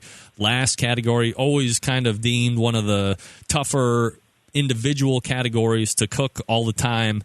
And you hear Mike get called in the 6th place, and then you have to wait kind of those 4 or 5 extra spots before you hear who's winning. So as you're building towards the winner of that category, how did you feel about your turn-in initially when you sent it, and then when you haven't heard your name in 5th, 4th, 3rd, 2nd place, do you start getting a little antsy? Well, you do. When we turned the brisket in, it went in the box easy. I mean, it was absolutely beautiful. I never take a picture of my turn-in boxes. 2 times in my life I wish I had them. Well, one was last year at Jack Daniels when we got the 180 in the brisket, and this past weekend in Greenwood, I wish I'd take a picture of one as well. I knew the brisket was good, and I don't say that braggingly, but the taste, the texture was there, and when it went in the box so easy, it was beautiful in the box. So I felt pretty good about it. But like you say, when he got the 6th place brisket call, we were evened up with 3 calls apiece, and I'm thinking, Lord, just let me give me another call here. I got down to 7. I said, we didn't get no brisket call. And by that time, we got the first. So at that point, we felt pretty good about it. But the way the scoring and the judging has gone in the last couple of years, 4 calls don't mean anything. I wonder, Mike, when you feel that good about your brisket, you wish you would have taken a picture of it, and then you're eking towards where they call the winner of that particular category. Do you ever think, well, I know it's going to be me regardless? I mean, it was that good. No. Why is that never the case? I've never seen that. Mike Davis joining us here from Lotta Bull Barbecue. His website, by the way, lottabullbbq.com. We're talking about his big win down there in Greenwood, South Carolina. Mike, you and Debbie have won a lot of grands in your time on the circuit. And has winning a competition started even a little bit to lose its luster at all, or is it always something special each and every time? It's always something special each and every time. I think I would like to think if we got complacent with it just being okay, then we probably need to go do something else. But it's always special every time. All right, so obviously I've led you into a question that I'm going to ask that might be a little bit too difficult to answer right off the top of your head, but that's all right. If you take a look back right now at all of the Grand Championships that you have amassed here over the number of 7, 8, 9 years, do one or two stick out to you more than the rest? Could you name a couple right off the top of your head that you always consider to be right at the top? Well, I guess the first one that I'll never forget would be the first TCBS contest we won in Little Rock, Arkansas, North Little Rock, Arkansas, the Minuteman contest. It's pretty. I guess it's kind of amusing now, but Debbie used to, for that whole year, she called me the Minuteman. So just from winning that contest, but that one, the American Royal, I can never forget. Years 2002, 5, 6, and 10. It's just burned in my brain. I'll never get those out. And then the other ones, the other one that sticks out really in my mind was the one where we won all the helicopters at the Fort Rucker, Alabama. That was, I still get a lot of comments about, I just wanted one helicopter. We got one trophy that had 3 different helicopters built and mounted on it. Huh. And it still sits in the living room. But those are just some that just really stick out in my mind. But they're all special regardless. Do what? I said they're all special regardless, all right? They are. They absolutely are. Mike Davis joining us here on the show. Lotta Bull Barbecue Pitmaster. Mike, when you roll into any particular event, I'm not saying this to inflate your ego or anything. I mean, obviously, you've been doing this a long time. You win a lot. You've been doing a lot of very good stuff in terms of giving back to community around you, to the barbecue community. Do you get a lot of attention when you show up at events? Do people seek you out to shake your hand and talk to you and kind of kick around barbecue and grilling with you a little bit? They do, and I still enjoy that. I like to be able just to talk to people that come by. That's one of the things we like about the contest here in Greenwood is this is only our 3rd year here, but already there's a following of people that come by to see us, the first year, the second year, and then this last year, and they run up and they want to take pictures, they want to shake hands, they want to look at the, and some will come by on the second day. So, I wanted to come by and see you yesterday, but I was just scared to come by. I said, man, don't never be scared to come by and see us. If we're outside, we're always available. So, but the I guess shaking hands and kissing babies, I never get tired of that. Absolutely. It's always fun. I had a girl this weekend that came running up with her mom, said, would you take a picture with me and my mom? I said, absolutely. We'll take them all day long. All right, we have that makes you feel good. We have a question coming in on the instant chat here. I figured this was going to get rifled off at some point. I probably asked you this in the past, or probably it was last year when you won the American Royal. But if you had a chance to weigh which one you would find more, let me make sure that I'm going to ask this question right, because somebody specifically wrote it. Which competition do you consider to have more weight in winning, the American Royal or the Jack Daniels? The American Royal. Why? Not just because you've won it 28 times. I know that was coming next.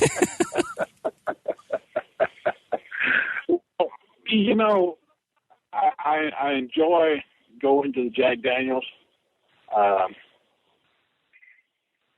And you're right. We talked about this last time, I think. But, I love the Royal because everybody's there. It's not the luck of the draw of who's there. It's everybody's there. The invitational side, sure, you had to win your way in there. That just puts the best of the best up there. And then the open side is just an extension of that. Those guys you cook against somebody before, you're going to cook against them plus another 400 the next day.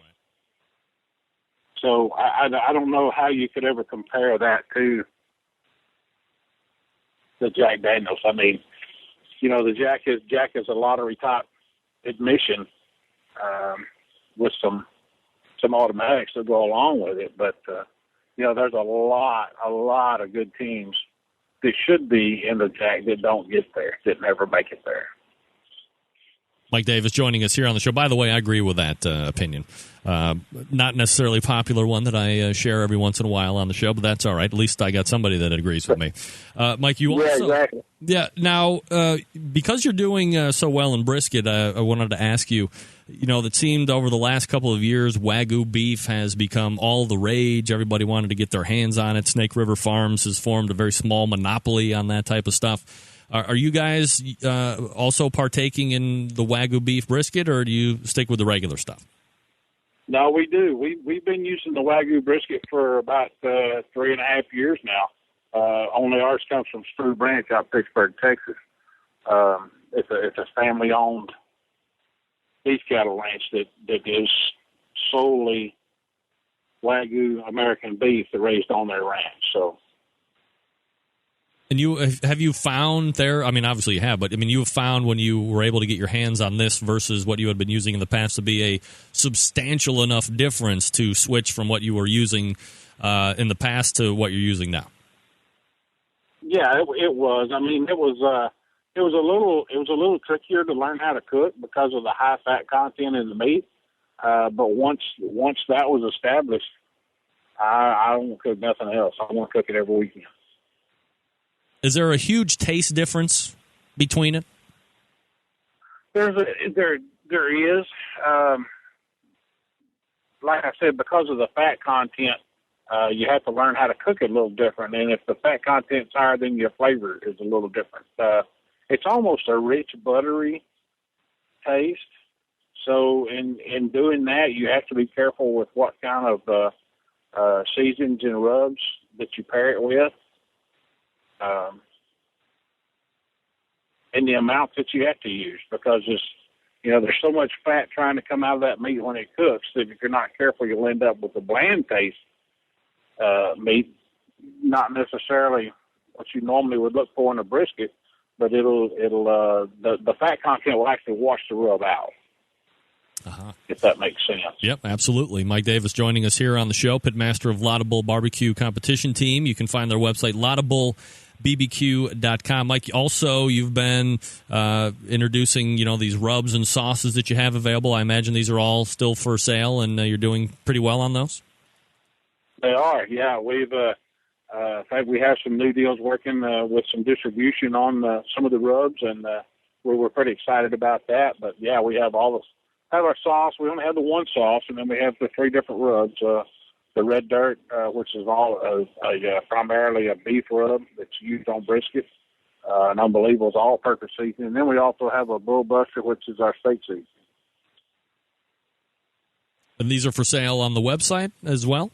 These are for sale on the website. They're for sale around a few stores around Alabama and Tennessee. We have it on the shelf in quite a few stores around there. Primarily, though, it's internet sales for us. Right, laudablebbq.com is a place to go to find that for sure. Mike, outside of your own stuff, if you're going to be making some barbecue in the backyard, or if you're going to be having a party at the house or bringing something over to friends, what are some of your favorite sauces just to use, not having to do anything with competition, but what are just some of your favorite sauces and rubs to use at home? Well, my favorite rub to use at home is our Unbelievable rub. It has a high clove content in it, and if you haven't ever used that before, it's just wonderful on meats and vegetables. It's even good on nuts and fish. Now I make a marinade out of that with the Unbelievable, just using Unbelievable, brown sugar and kosher sauce on chicken, brine them overnight, and then grill it up the next day. Man, it's just absolutely wonderful. As far as using a lot of sauces, we use our own sauce sometimes, but I'm not a big sauce fan when I cook at home. My grandsons will tell you that nobody makes sauce like Papa does, but they're my biggest promoters of the sauce, I guess. When they have barbecue, but we're not a big sauce fan around the house. So. My last question here before I let you go, Mike, and I do appreciate the time you've spent with me here tonight. We've seen TV shows over the last 4 or 5 years. Obviously, you're pretty familiar with being part of the Barbecue Championship Series that John Marcus put on. You won it the one year that you were there. And it kind of reemerged again last month on a Saturday, 2 o'clock Eastern on CBS. So as far as primetime major broadcast network appearance, certainly this one takes the prize for getting on there first. But there's been, Barbecue Pitmaster Season 1 and Season 2, obviously different formats. You've seen Food Network take their stab at a few different ones. As far as the barbecue that's out there on television that you've seen, you've also been a part of television, whether it be produced shots at local, news stations showing you how to do ribs, this or that, or taking part in a TV show. What is your take? What is your gauge of what you're seeing being representative of barbecue and what's happening out there? Well, I don't know. That's kind of a hard question for me to answer. I think a lot of that is made for TV type stuff. Just to be kind of honest with you, I don't think it's a true representation of what we do week in, week out. But what we do week in, week out would probably not make good TV. It's almost like if you go to a contest and you look around, it's kind of like watching grass grow. There's just not a lot to it. So I think they've actually, done some prodding and making it for TV. Could I make the case, Mike? And I'm not trying to argue with you to tell you the competition barbecue is a lot more exciting than maybe it actually is, because you're the one doing it a lot more than me, obviously. But could I not say that watching 40 stock cars make left-hand turns for 4 hours is like watching grass grow? And that seems to be very popular. No, you're right. It is popular. But they're not watching, the public and the fans is not watching the cars go around in a circle. They're waiting for that wreck. Yes.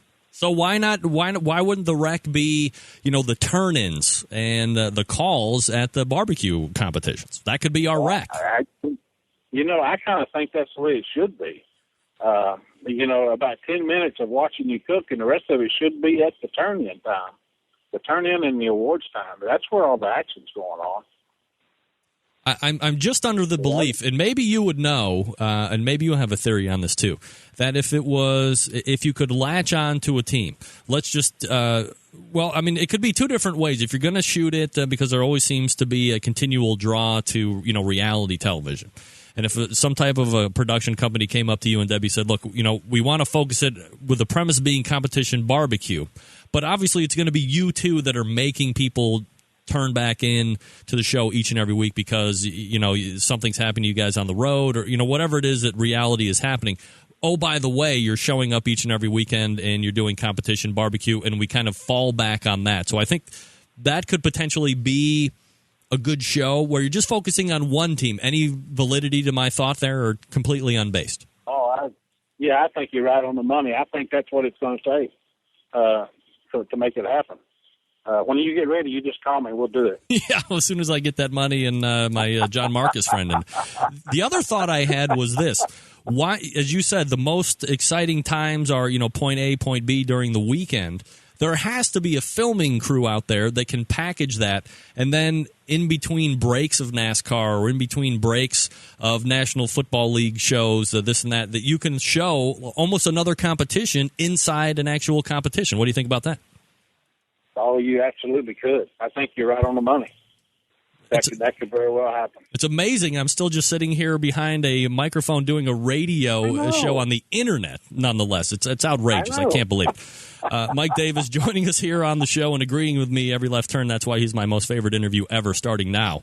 Again, the website, laudablebbq.com. Mike, where are you going to be next? We're going to be over here at Gaffney, South Carolina this weekend.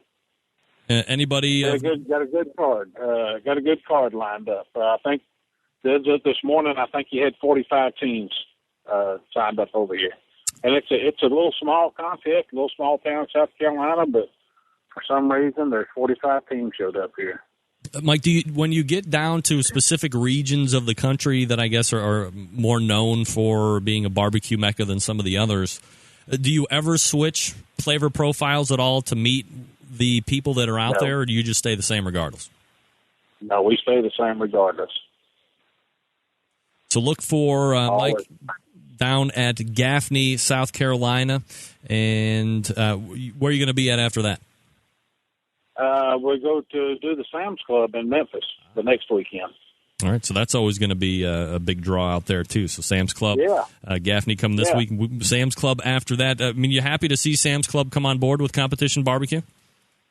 Yeah, I am glad to see. I'm glad to see them put the money into it. I'm not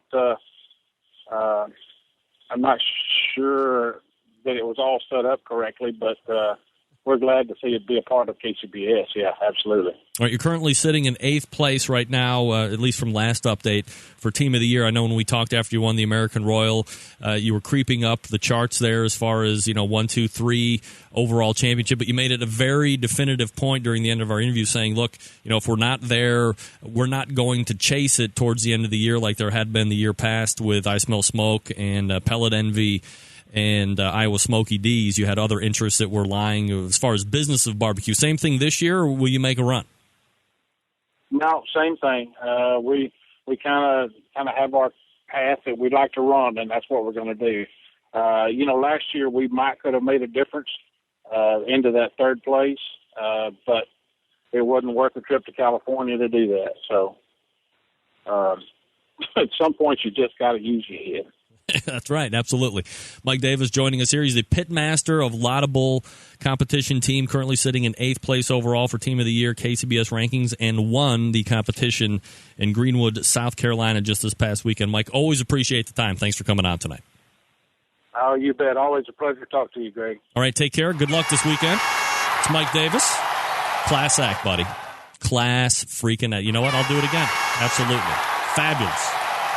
Love that guy. All right. Before we get Robyn Medlin on the show, want to tell you about newest sponsor. Perhaps you've heard of them. Perhaps you tuned in last week. Dave Bosca, Butcher Barbecue. That's right. Butcher Barbecue. They do have the sweet barbecue sauce. You know about them because Butcher Barbecue Brisket Injection is the best tasting marinade, deemed by highly skilled and qualified judges from barbecue cook-offs, sanctioned by various barbecue associations from all over the United States, also Canada, because when it's not snowing, they do have barbecue competitions. It's a simple-to-use marinade designed to be injected into the meat to increase the moisture to increase the moisture while intensifying the beef flavor. So that is like the number one seller is the brisket injection out there. And, of course, they have a new item that is available now called Grill. It's a revolutionary product that can flavor many different types of meat with some easy-to-follow applications. And if you're anything, when you're dumb like me, you need easy-to-follow applications. One way, you do it through marinating, where you place your meat into a container. You cover it with enough grill liquid to cover the product for about 2 to 4 hours. And then a quicker way, of course, is just as inefficient, is through the injector. Use a simple syringe injecting tool, and you go ahead and put the meat on with the grill. Let it sit about 30 to 60 minutes. For full flavor boost, use both methods. That means marinating and injecting. And one item that can do both, that's grill. For brining, you mix a half a cup of grill with 8 cups of liquid. And for injecting, you'd use about 1/8 cup to about 1/4 cup of grill to 2 cups of liquid. And grill is highly recommended for chicken.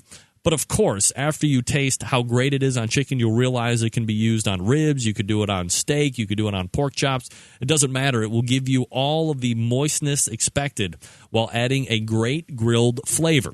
And you can put a 2-pound cart in your bag right now for $25.50 right now. It's like the featured item of the day here for Butcher Barbecue on the Barbecue Central Radio Network. Again, a 2-pound portion of grill right on your cart just for $25.50. It's absolutely fabulous. Also, they have barbecue rubs as well. So you can get the barbecue spice pack, which is 4 rubs for $29. You get the Texas steak and brisket rub. There's a honey rub. There's a premium rub, which means it's better than all the rubs, of course. And then you have the all-purpose hickory seasoned salt as well. many different things to choose from when it comes to Butcher Barbecue, and they are a proud sponsor of the Barbecue Central radio show. And it's, as I always say, you want to do a favor for me? Please give special consideration to the sponsors of the show. They have deemed the show worthy enough to use advertising dollars here to get outside the box. And that's what it's all about. So you go to butcherbbq.com. That's the web address, butcherbbq.com. And then you can peruse what looks to be almost a brand new website, at least from the last time I had checked it out. It's very awesome, very interactive. And they do have, aside from the brisket injection, the pork injection. And don't forget to order... wait a second. Didn't know you were coming to a comp. 2-day shipping through UPS. What? If you forgot to order, you're heading to a comp, you forgot to order, didn't know you were going to go to a comp, forgot your stuff, 2-day shipping through that's UPS. So you get all the details there as well. It's outstanding. It's Dave Bosca from Butcher Barbecue. And then if you don't have injectors, like for me, I just broke an injector. So I'm going to be calling Dave here to get a replacement. But they have the 2-inch 14-gauge needle. You have a 60cc syringe as well. You can add those to cart. They have barbecue phosphates. It is a veritable cornucopia. It's not just injection, but it's rubs and sauces, all that great stuff. Plus, I can't wait to talk to Dave again about what it's like to bring cattle up from when they're born and how you feed them and all that good stuff until we take them down and murder them, and then we get to eat them, because that's the best tasting murder, is steak murder, I think. Just for me. Maybe it's not for you, but one of my favorite things ever is steak. ButcherBBQ.com is the web address. ButcherBBQ.com. Hook up right now with the new product grill and, of course, all of their successful barbecue marinades and rub as well. Murder work, it's the same thing. You know what I'm talking about, Dave. That's right. All right. We are going to raise up Robyn Medlin. Stand by. Big name interviews, advice on cooking brisket and ribs, and the only host willing to share his honest opinion on all things important in the world of barbecue. It's the Barbecue Central Show. Quarter till the top of the hour. Thanks again for Mike Davis joining us here on the show. Awesome. One of the classiest guys ever. You want to see class in the Webster's Dictionary? Mike.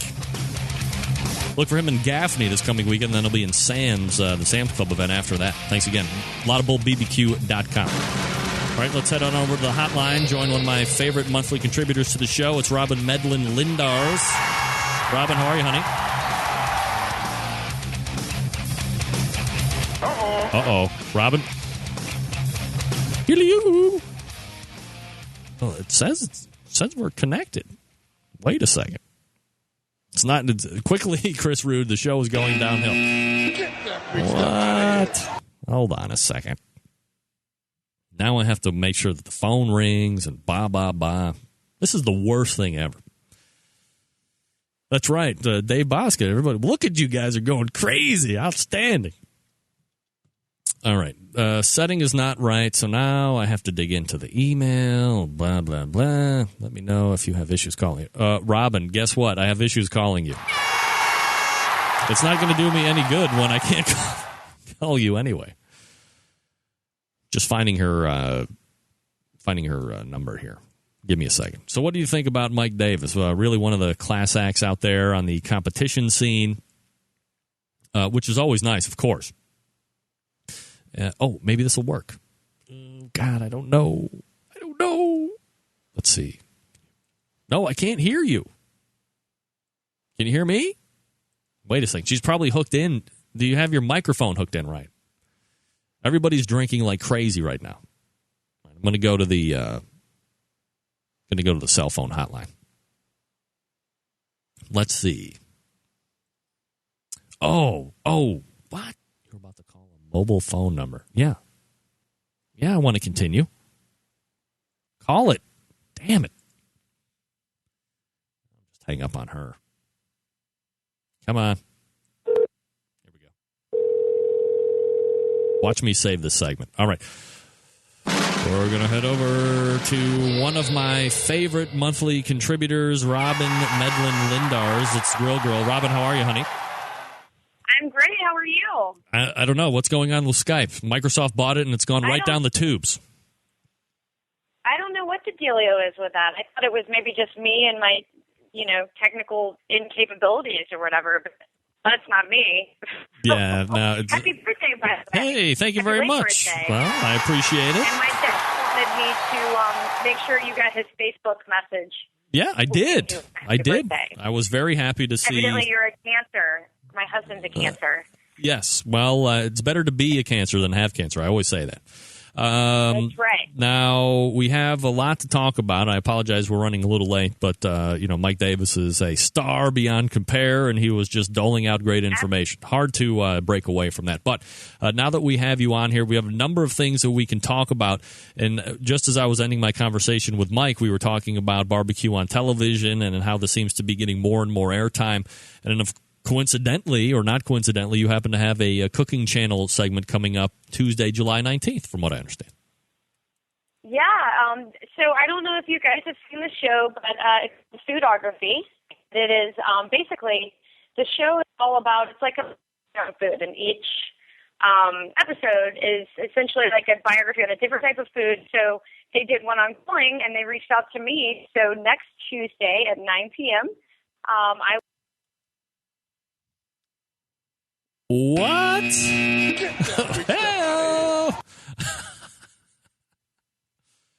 Oh, man. I can't even. Wow. That was unsolicited. That wasn't even my fault. It just dropped.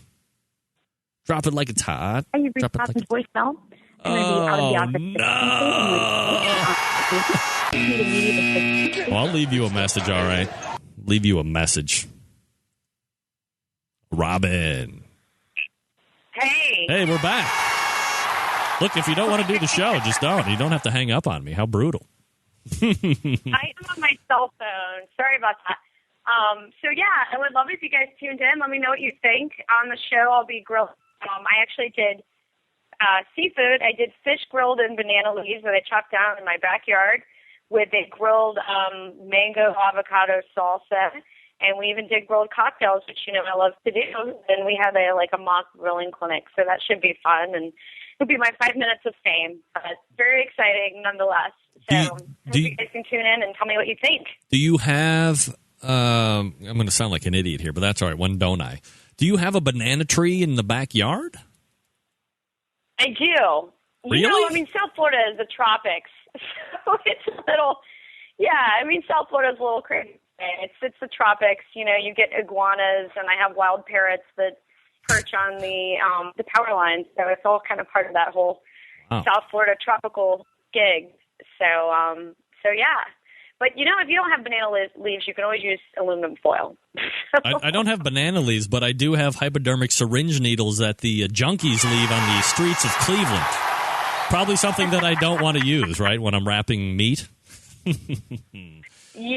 Don't use that. All right. Don't use that. Well, that sounds like a very kind of southern Florida type of menu that you have for foodography. So that'll be a Tuesday, July 19th at 9 p.m. And then from what I understand, because it's all the rage going around the United States and into Canada, England too, from the last 2 weeks from conversations that I've had, is a competition barbecue, and perhaps you are starting a competition team with your dad. So, as you know, Greg, my dad is gaga about barbecue and more, slow and slow. I'm grill. So really he's heading this up because I've got, a multitude of projects. But I think what we're going to do is do a couple, do some competitions. He's a member of the South Carolina Association, which is funny because I am originally a North Carolina girl. So it'll be interesting to make a mustard sauce. But so what we'll probably do is do some competitions in South Carolina, maybe even a couple in Georgia.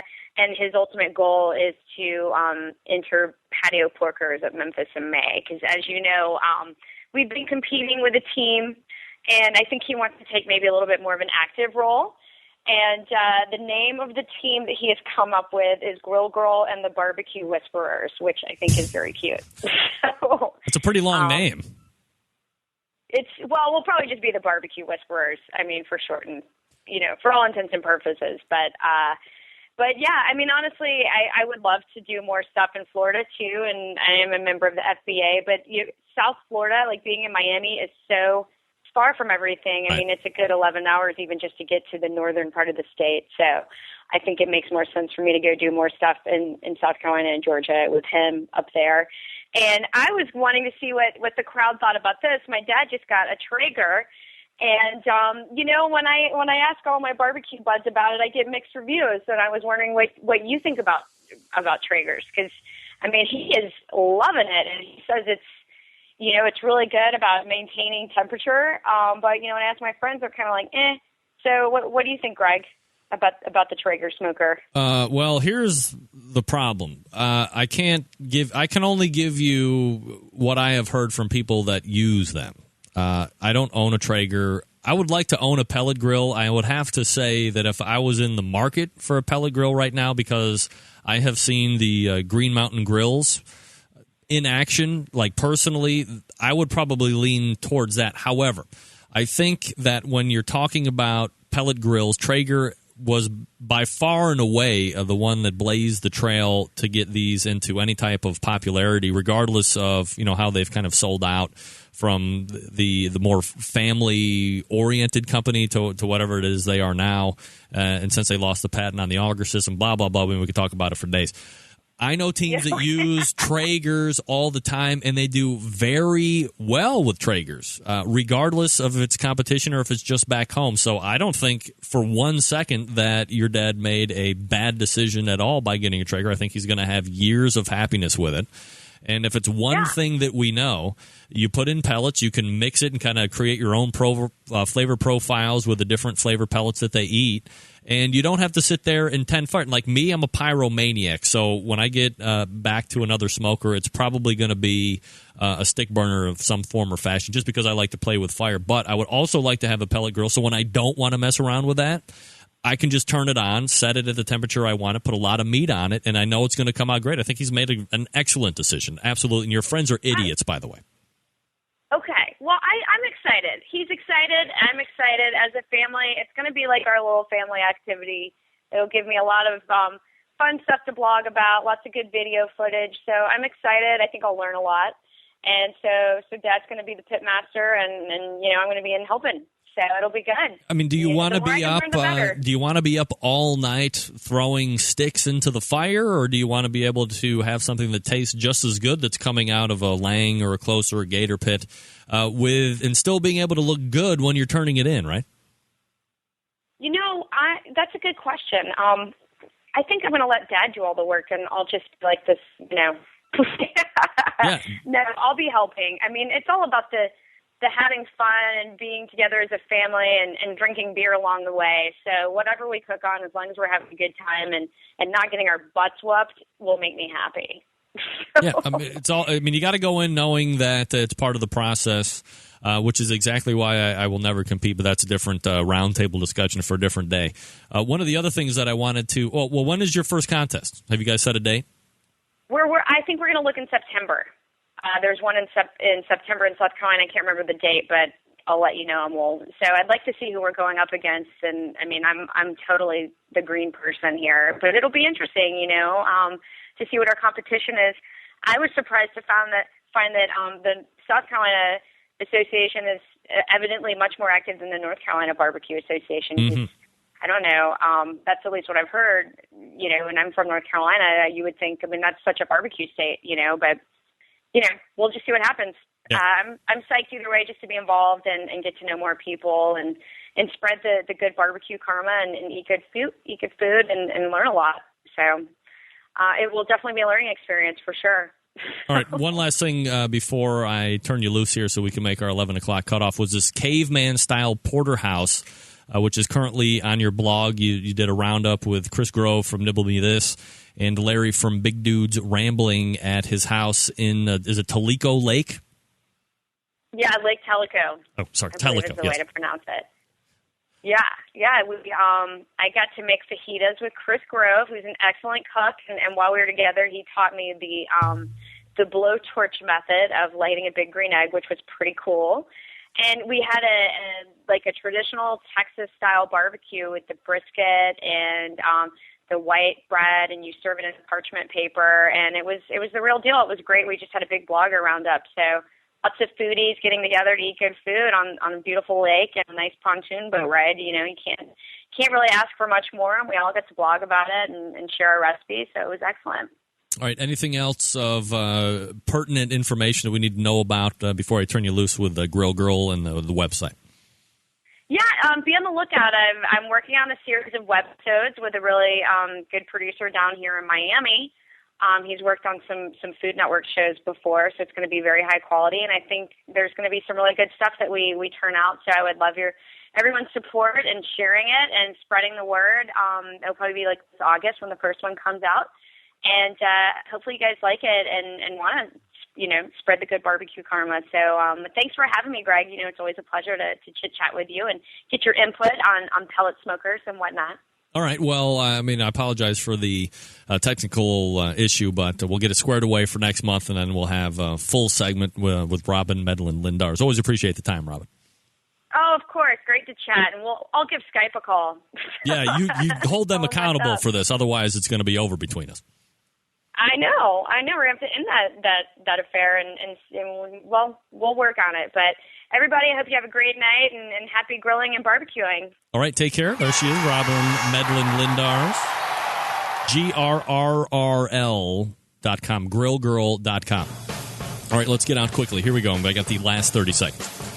Thanks to my first hour guest, it was Kevin Bevington from OutdoorCookingChannel.com. After that, it was Scott Roberts from ScottRobertsWeb.com doing barbecue sauces. Mike Davis from LaudableBBQ.com.